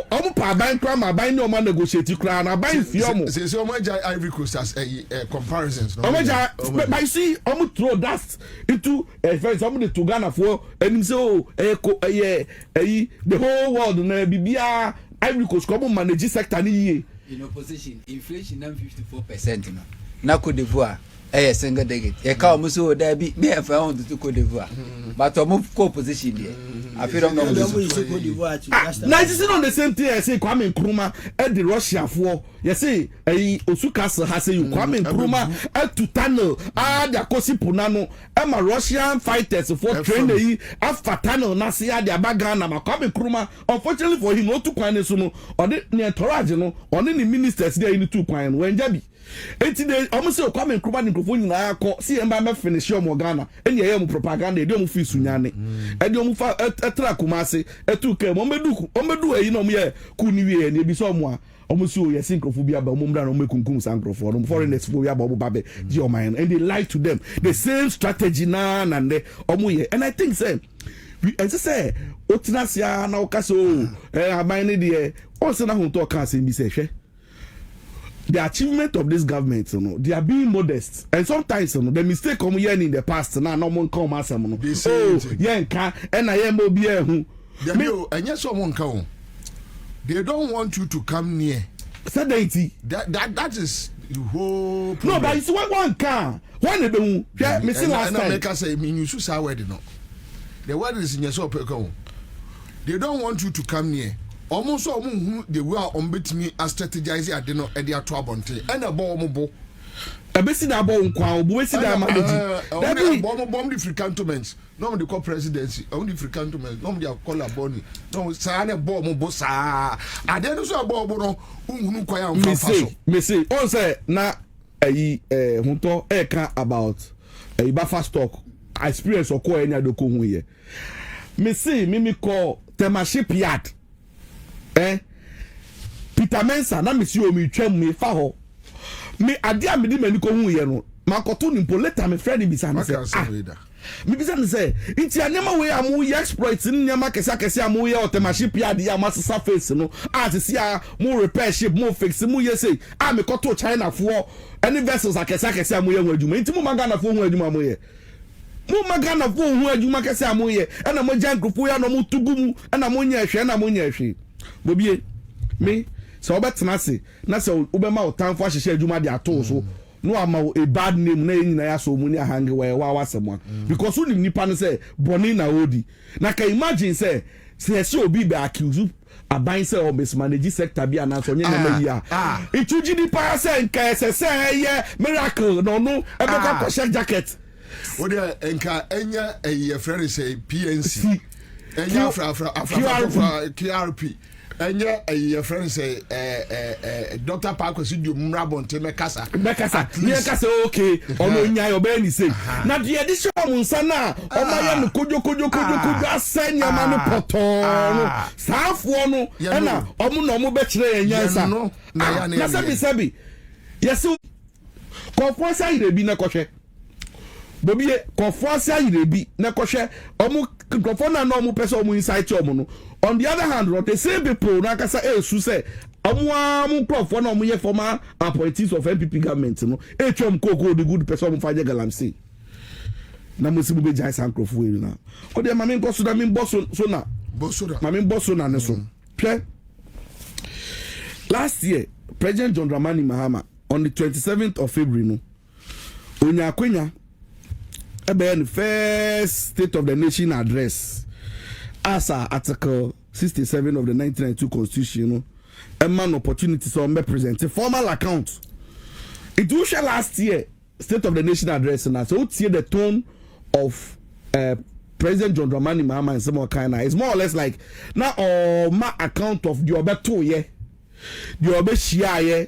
So oba no ade we da say, and why ni say, and I say ni say. It's obema de do aba beto.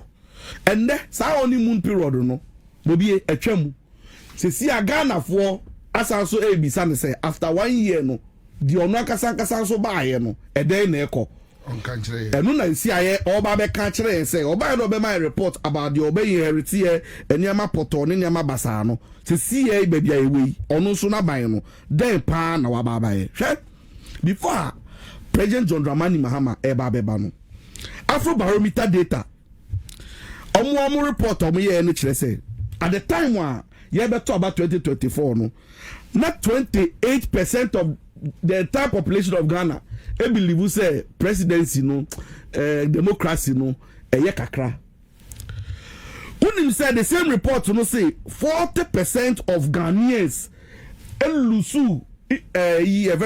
interest in our democracy and presidency interest dey omo no say omo say no abato no mutu and so man for so and they were calling for military intervention but they do ya no Afro barometer data just say more before ananado you better about 2024 na say Ghana for abre because of how our MPP are buying and mismanaging Ghana any nyama so now to say Herculean tax kese adwuma kese na da President John Dramani Mahama ni mu a oba beye into tie President John Dramani Mahama first State of the Nation comment to make and say oba ba be fix the deteriorating quality of our democracy And na on the other hand, your friend will reset no. Just say reset agenda no babe fix it and no. And the reset no and I recognize it says see a judiciary no rot now judiciary more and see a cleaning no.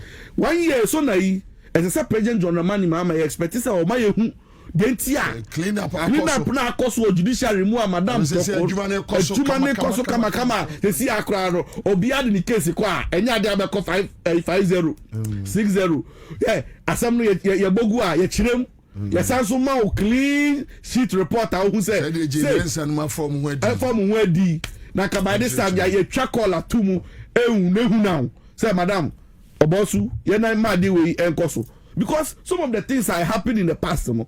But it didn't make sense. I'm out to meet as a Ghanaian. Now you feel so much insulted. Say like, imagine say you because of Obi political agenda.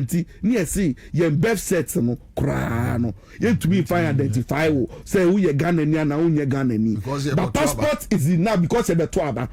Meanwhile, passport nakasa so primary document or rely on.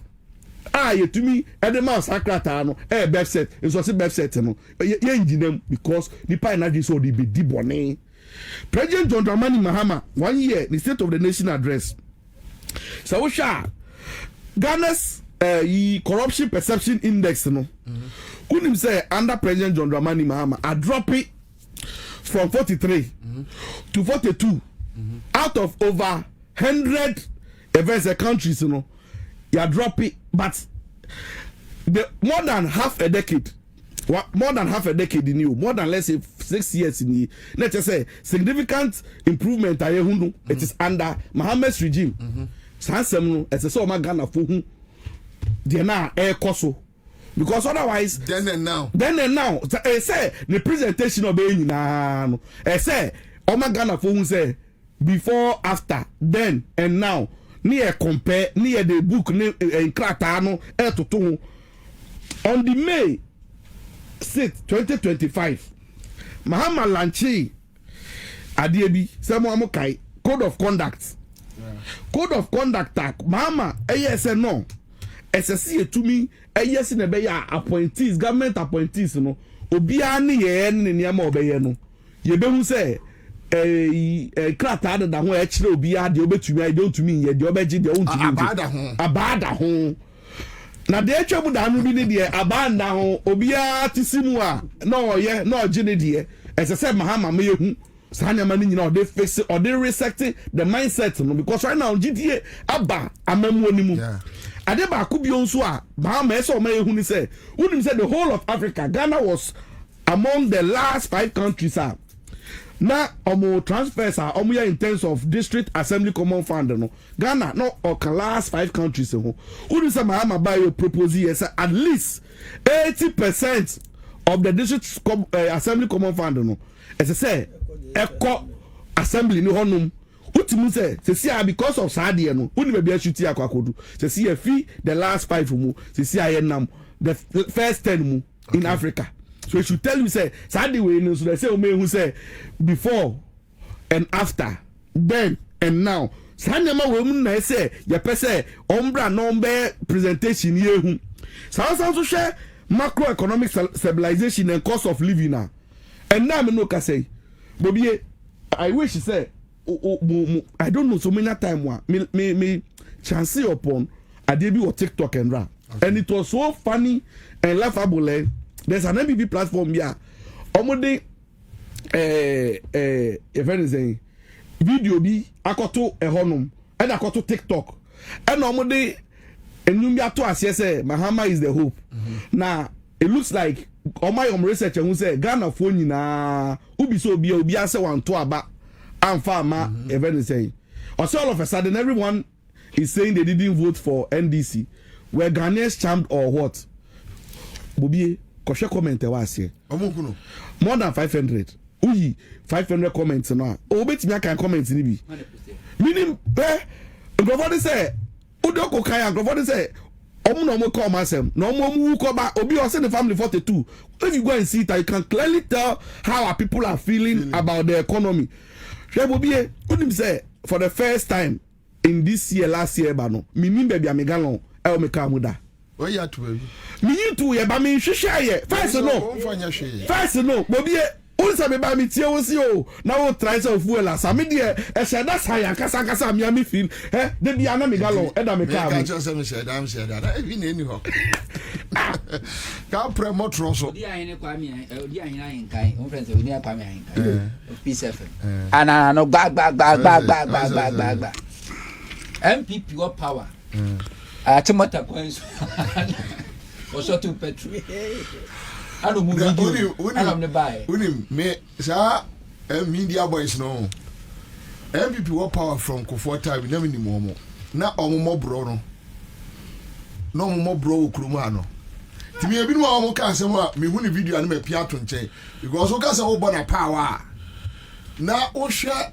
even recently 8 years kura no ebi no mo wa na e better chen wo mo 10 times 10 times inti se neno so omo be kasa sa o hia ne sa na wasre na wasikwa so eni bi na me ka kire nkrofo no Colin Samankwa what di fufu ayi o ji akrante mi no o ji akwanchi dua abofu wa she omo fufu no so say better o ji abenkwai di ya afedi opia kan ya na enkoi eno want to be for obia so beboa no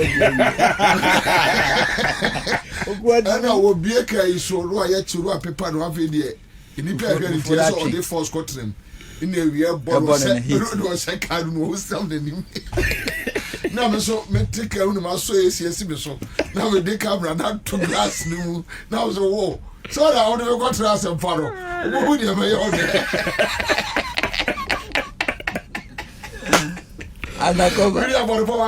me body polo me see state of the nation address we then and now before and after so we share fiscal sector performance fiscal consolidation ultimu say President John Dramani Mahama edi ehihie egu akwan mu a ni nyina no esese ye niam because unim say the government today no was able to slash national deficit from 7.9% to 3.1. Say deficit here, can deficit no. A car a dead chile no. After budget, musika ye di abro so ayen to me and nya ne sika mbe supporting no. Sa deficit no. First no, ye boy akon man nyina area from 7.9% no. Ye sumi atesoa and by mid-year 2025 oh. Yeah. Public debt management. My time is up. Thank you. My time is up. You better to assume my time is up.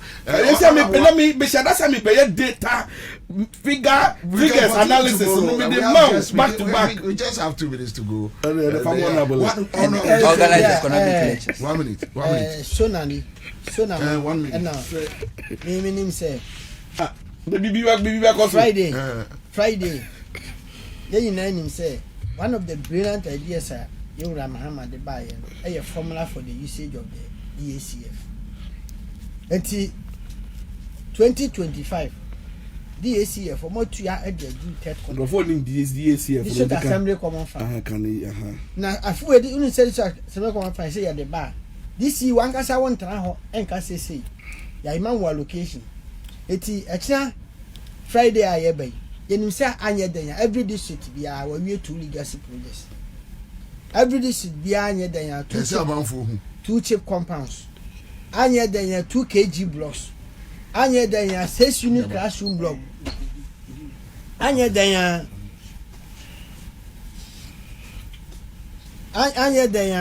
you be who say every district be 1 2 are between 8 to 10 boreholes there. I say every district be there. Etu me no ka say Mahama case ya pass last week ya omo de ho formula by parliament e me no so ya wie enti Mahama case I don't say it's head insurance 1.5 billion. Yes, head insurance. The insurance of Ghana.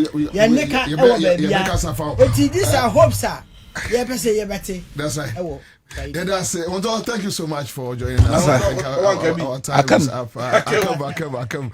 Live Accra 100.5 Citizen Show. Medinasi Mama. Yakoba. You for callers. Muso stand by. I'll be back.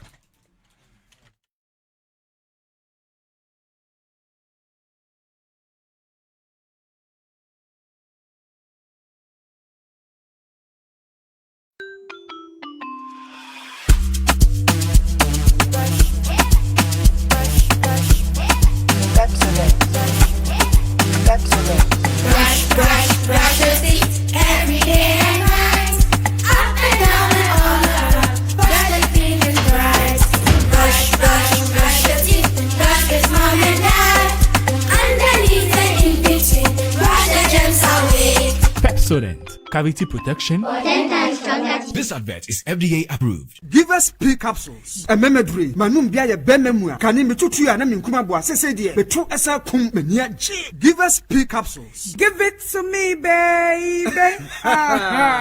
Give us core capsules as well. A man meme nyina akoko yade. Sisi yade amamanya yem timotete womono. Yedru no manumbi amama de me ho. Give us core capsules. I give it to you, baby. You give it to me. Oh yeah. Hey. Give us in no. Amen ni jia bebusiemu papa. Give us P capsules. A meme wadi infiedu watwede kronkwa na efa. Give us core capsules. A painful abatra wo mo manufuo ne nkwada wo ni infiedu mienu nka ho. E wo drosto bia motufo nko Give us Herbal Center, Teshi Mobile, and Teshi Adriami. Phone numbers 0543 222 470 and 050 68 FD Ashusha sa ejedi enkrato imu aja tumuse eye. Beba Junior Mengro, my bravo hope. Now, when you not Joe Bagrosan. Now, dear, when you're minimum the Tamwa, or what personality natural health care so I ye. And not even yes, say you. Best care, I won't 70 or 10 so Cassie more boo, who prostrate I can say. I'm on your drone some woman. Say yes, stroke. Diabetes, hepatitis B, pressure, 60 yadia, afichicroma manihunu, and namu yade hodo was oh won't feed you pa. Afe oba opesa o hips and answer wo to eya kese ye ho adwuma. Se stretch marks ajo wedi no aboso a ye free ho. Berima obema swa a opesa ye pagya mu no. Bra, best care ewo enkran. La Paz, Nyameche Junction, Grand Prince School no achiwa. Kumasi Bantima, G Runabout, your medlab achiwo. Baby ani edan Human Rabank Womunwa, Savio Sonso, and Pumum, Yeni Church of Pentecost, and Edisha Nimu, Takwa, Roman Stores, Yeni Zenit Bank, Edisha Nimu, Sunyane, Yawa Rex, Yeni Total Filling Station, no, and Edisha Nimu, and Atakra, de Anaje, Yebang, Queens of Peace Academy, Yeni Koi Filling Station, Edisha Nimu, Frepeske, Ewo 055 773 8555. Paske, quality hair. Yes, it's Asinabo, Yazaba. Yazaba. Afizi, Obiaba Tomato Assassin. And Sasa, nobody the foam. Unknown na Benji Estate and Investment Limited. Okofaba, was a Bragana Free Nara. And Sasa, Langat Sahin for Sambia Renew. Atoya, within 2 weeks. Naya Yam Pepes, near Zama. Sasa Papa Gugu Baby today. Tropoli, Apo City. Central University near B5 of the Flower Road. Shy Hills. Apienya To Estate. And Ambiambia Bebre. In Sunan Kania. Are you available? Yes, Assassin Suzy. Oil litigation free. And not secure. At Tonsasina. Not 2 weeks. Ya Yam Krata. Near Zamo. Aha, Miatova. Mr. Kokwe. Nela Nibanyo Dinafle. Yikanya Gade Kamalongo. Langade Nyade Kamalongoa. Kejagbana Dota de Benji Estate and Investment Limited. Afimanya Anibanyo Kata Fadume. But Muslim Kanwe. Not Jersey. Not for one main office. Our Tama Community 25. Opposite DPS International School Junction. Off Aplau Road. Fresh. 0555 229 909. Anna 0248 780887. Benji Estate and Investment Limited. And Sassi for 100.5.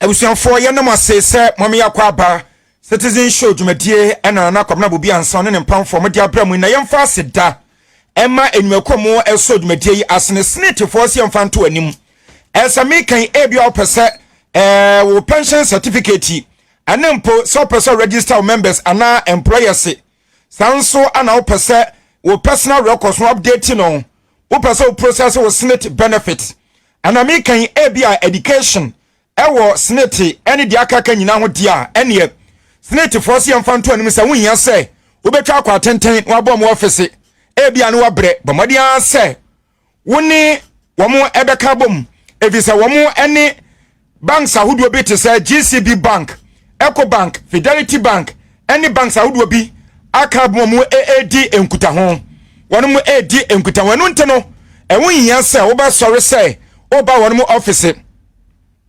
sa aye services ahodo mbo so nyina da no sa wo pese emu bia da ne ye yedema wo a ene banks ahodo am boss no bomadia na kobowura branch bia mu kwa wono mo edi akonwa si hono mo tieni yo wo ma si nkonwa ani table e wo hono mo ya wono mo amasnet members admefo bi ete so a services out on Bobo so nyina ta no wombehwe no matima so no e de ama wonte se de asene tadwuma no wama se ayede na ayefo nso e kire se ene afei ana betwa kwa tenten eniti hye nso papa afei imbu saba me hye ba nane se post ne aduro no eduro ne ye papa tatahwe no bi ne be boost immune system no ama nipadua na hoden so ko atumi abam ba bia ton no nyina wo ani kirem a edupai won sabaka bi ene ye bodi afei imbu saba me hye post ne aduro no wo mo mpani 0246 208 496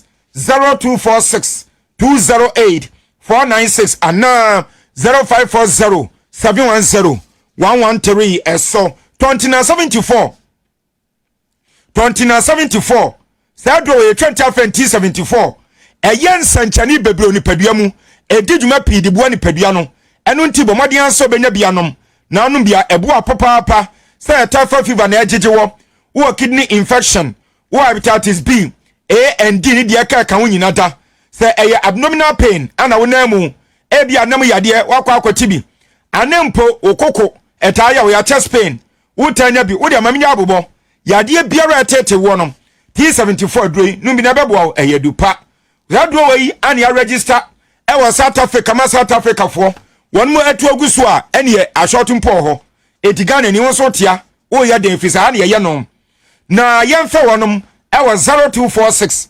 073 498 0246 073 498 and 0501 628 931 eso na yensa enkabi hwe ewiase ade ba kompa mempe ene sa metra trotro mu we ya me be trotro na metena mu na akwa bi temenchen ebie nanum hram ya ewurade die nie medie no kwam to be samba be die ka den kamani enkamani akwa nu mbon nanum bom papa ade ba ko a eye nmuguasensa bema ana wo ba be kompa so na Roman 16:16 wontumi nya bi so ni Roman 16:16 wo se monfa fia no konkron chiachia mo ho na Kristo asafo nya chiachia mo maka atom se na bibifo yi wontumi nka so bi na mabonten so se de aborofo bi na mabonten no afe na no afe na fon ke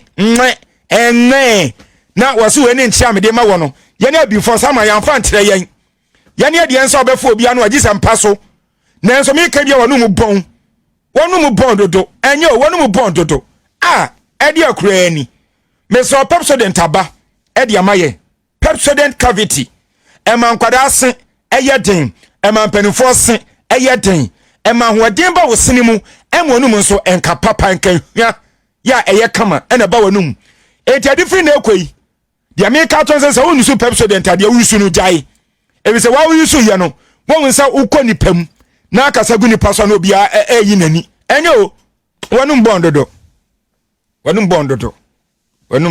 timi se Pepsodent cavity eno na e papa wo se wonya bi na wodi twi wo sen eye ma obia wo me se eye smile nwenwen nesere wudu nipa ma nwenwen nesere wo bi kasa ho ayahu kakra gu ne so onum ehwam a obabu abaso na so onum nya wa se nkomo no entempa nipa no baka to se we dia me kwa akwa ya de nti akirei te so onum bon enye onum bon enye timsra wada eye isu Pepsodent na wo se no entumi enye de ne enyini che wo ho eye no asere e woni pam misra wada ya no asere esa enye kra afei Heart Builders Real Estate for sale brabeton sase papa Heart Builders won sase ne ye papa manso sembia ni so bibia ye genuine won we langa ni bia mebo wo sase ne bi wodawa ebi ewo ningo ebi nso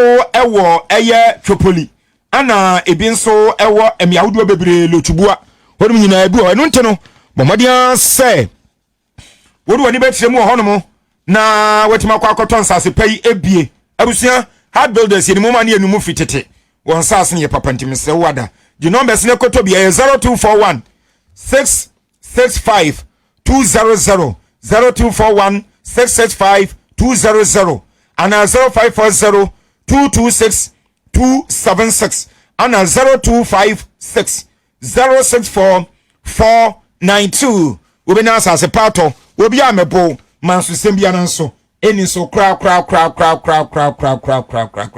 abusia ye de eyi announcement bi aba beto menim ye ewu de wodo how ebre nipa we yi eye owura we de nyeso owura mpo ye nua ye nua Smith abusiafo eye Joshua Bruce Smith ye nua Smith meminda ebe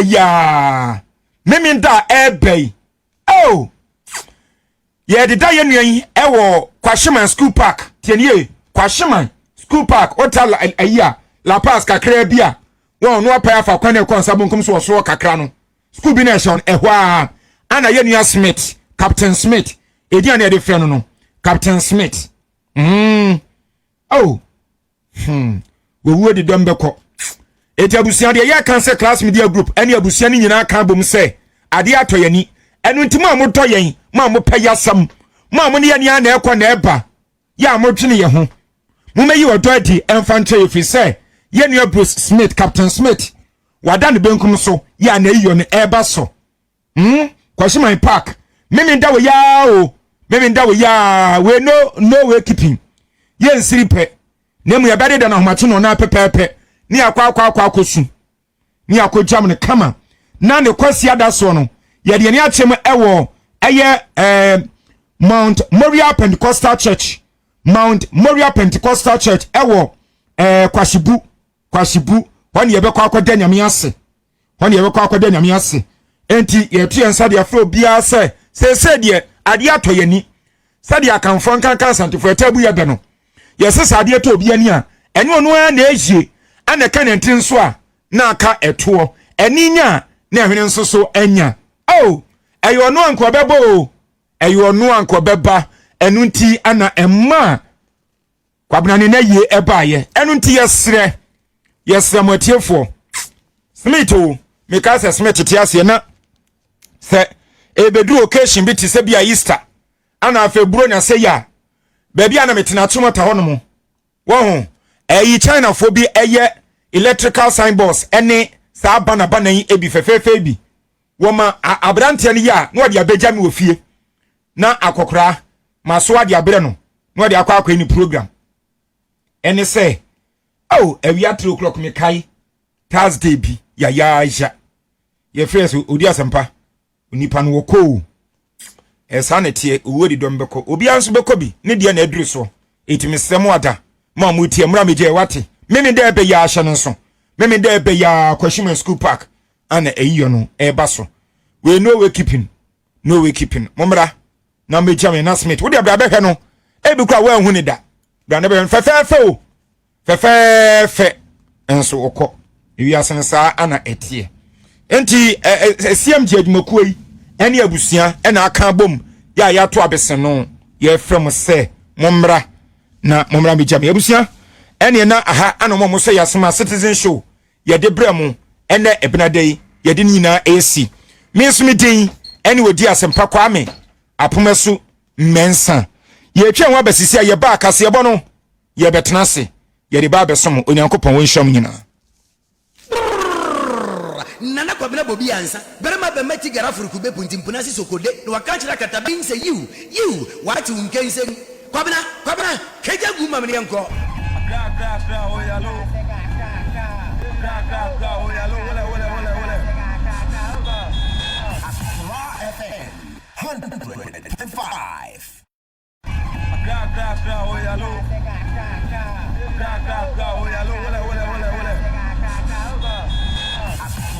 FM 100.5.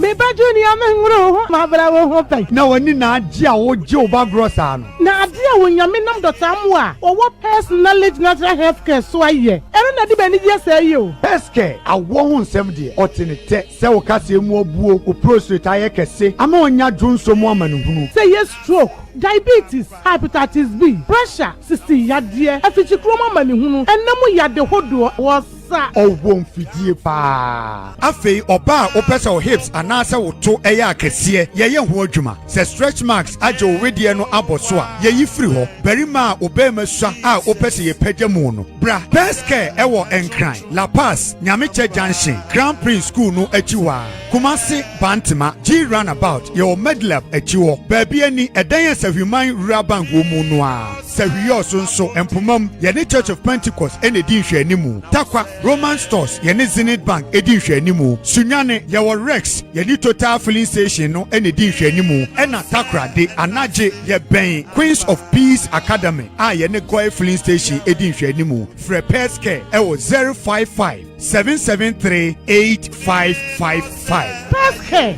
quality hair. Hey, say the Makohu Greenfield Scientific Herbal Clinic no. Me ho kra dweme. Say enu nti no manya award wa. Eye world best. Obi an transe Emma Dompem ya de ka say anase me boya de enka nto dem bio. Greenfield Scientific Herbal Clinic. Esa nyarwan te say ne ekuro etu no. Ne enka ewo nanum. Oba na be mo pa wo. Ene enyarwan kaye. Nansi ma me ka say ene spinal cord ho eka ye no. Greenfield adaromenti ene wasa so de gina na so ebiem. Greenfield Scientific Herbal Clinic. Ewo ultramodern laboratory and a diagnostic machines are associated with the Muankasa. Greenfield Scientific Herbal Clinic. Ewa Nungwa Dogon, Estate Junction, last stop. Frewa 0243-983-906 and 0261-651-898. Greenfield. God is our healer. Greenfield. Your last stop. I believe. Ghana so by track kokro. Nanso, ni man penny ya ba kope.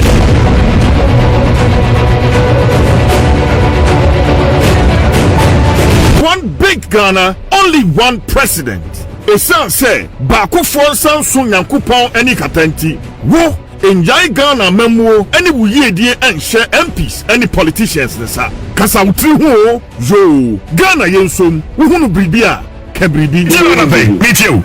Fellow countrymen, my heart is heavy as I witness damage which this clique of neo-colonialist conspirators are doing to our country. At the bidding of their overseas neo-colonialist masters, they are dismantling the work of 15 years. They are telling you that Ghana is bankrupt. They are telling you that our country is in debt to the extent of some 240 million pounds. What fools they are. How ignorant for them to think that you believe these stupid lies. Open your eyes and look around you. See for yourself. See the splendid new Tama Harbor. See the mighty water dam. See the fine roads which we have built under the leadership of the Convention People's Party and its government. See the schools, the colleges and the universities. See the clinics, hospitals, health centers and the facilities which we have created. See the factories which are already springing up. These are no debts. These are not debts. They are investments in our future as an independent nation. These are the physical guarantees of the bright new future which I have promised you and I have been working for. Together, we can put our Ghana firmly and squarely on its own feet.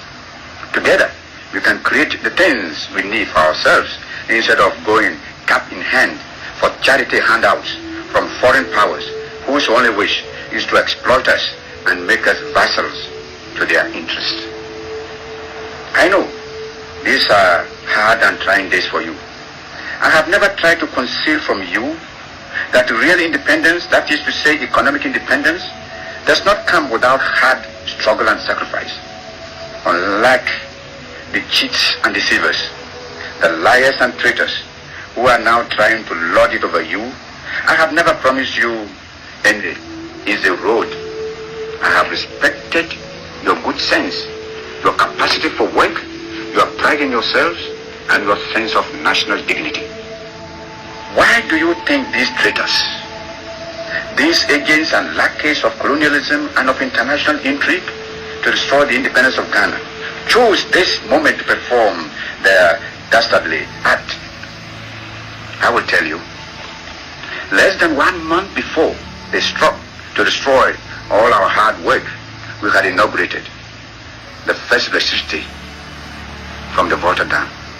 Only 3 days before this treachery, we had signed a new agreement to irrigate the mighty Accra Plains. At last, we were on the threshold of a great new victory.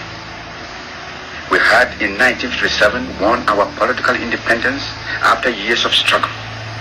Now in 1966, we were at the threshold of winning our economic independence.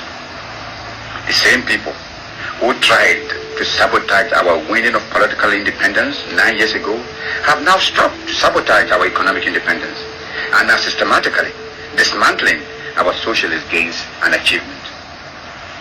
Before the traitors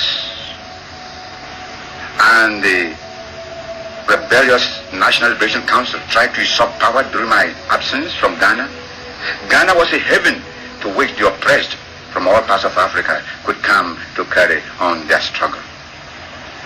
It was a haven for freedom fighters, for independence.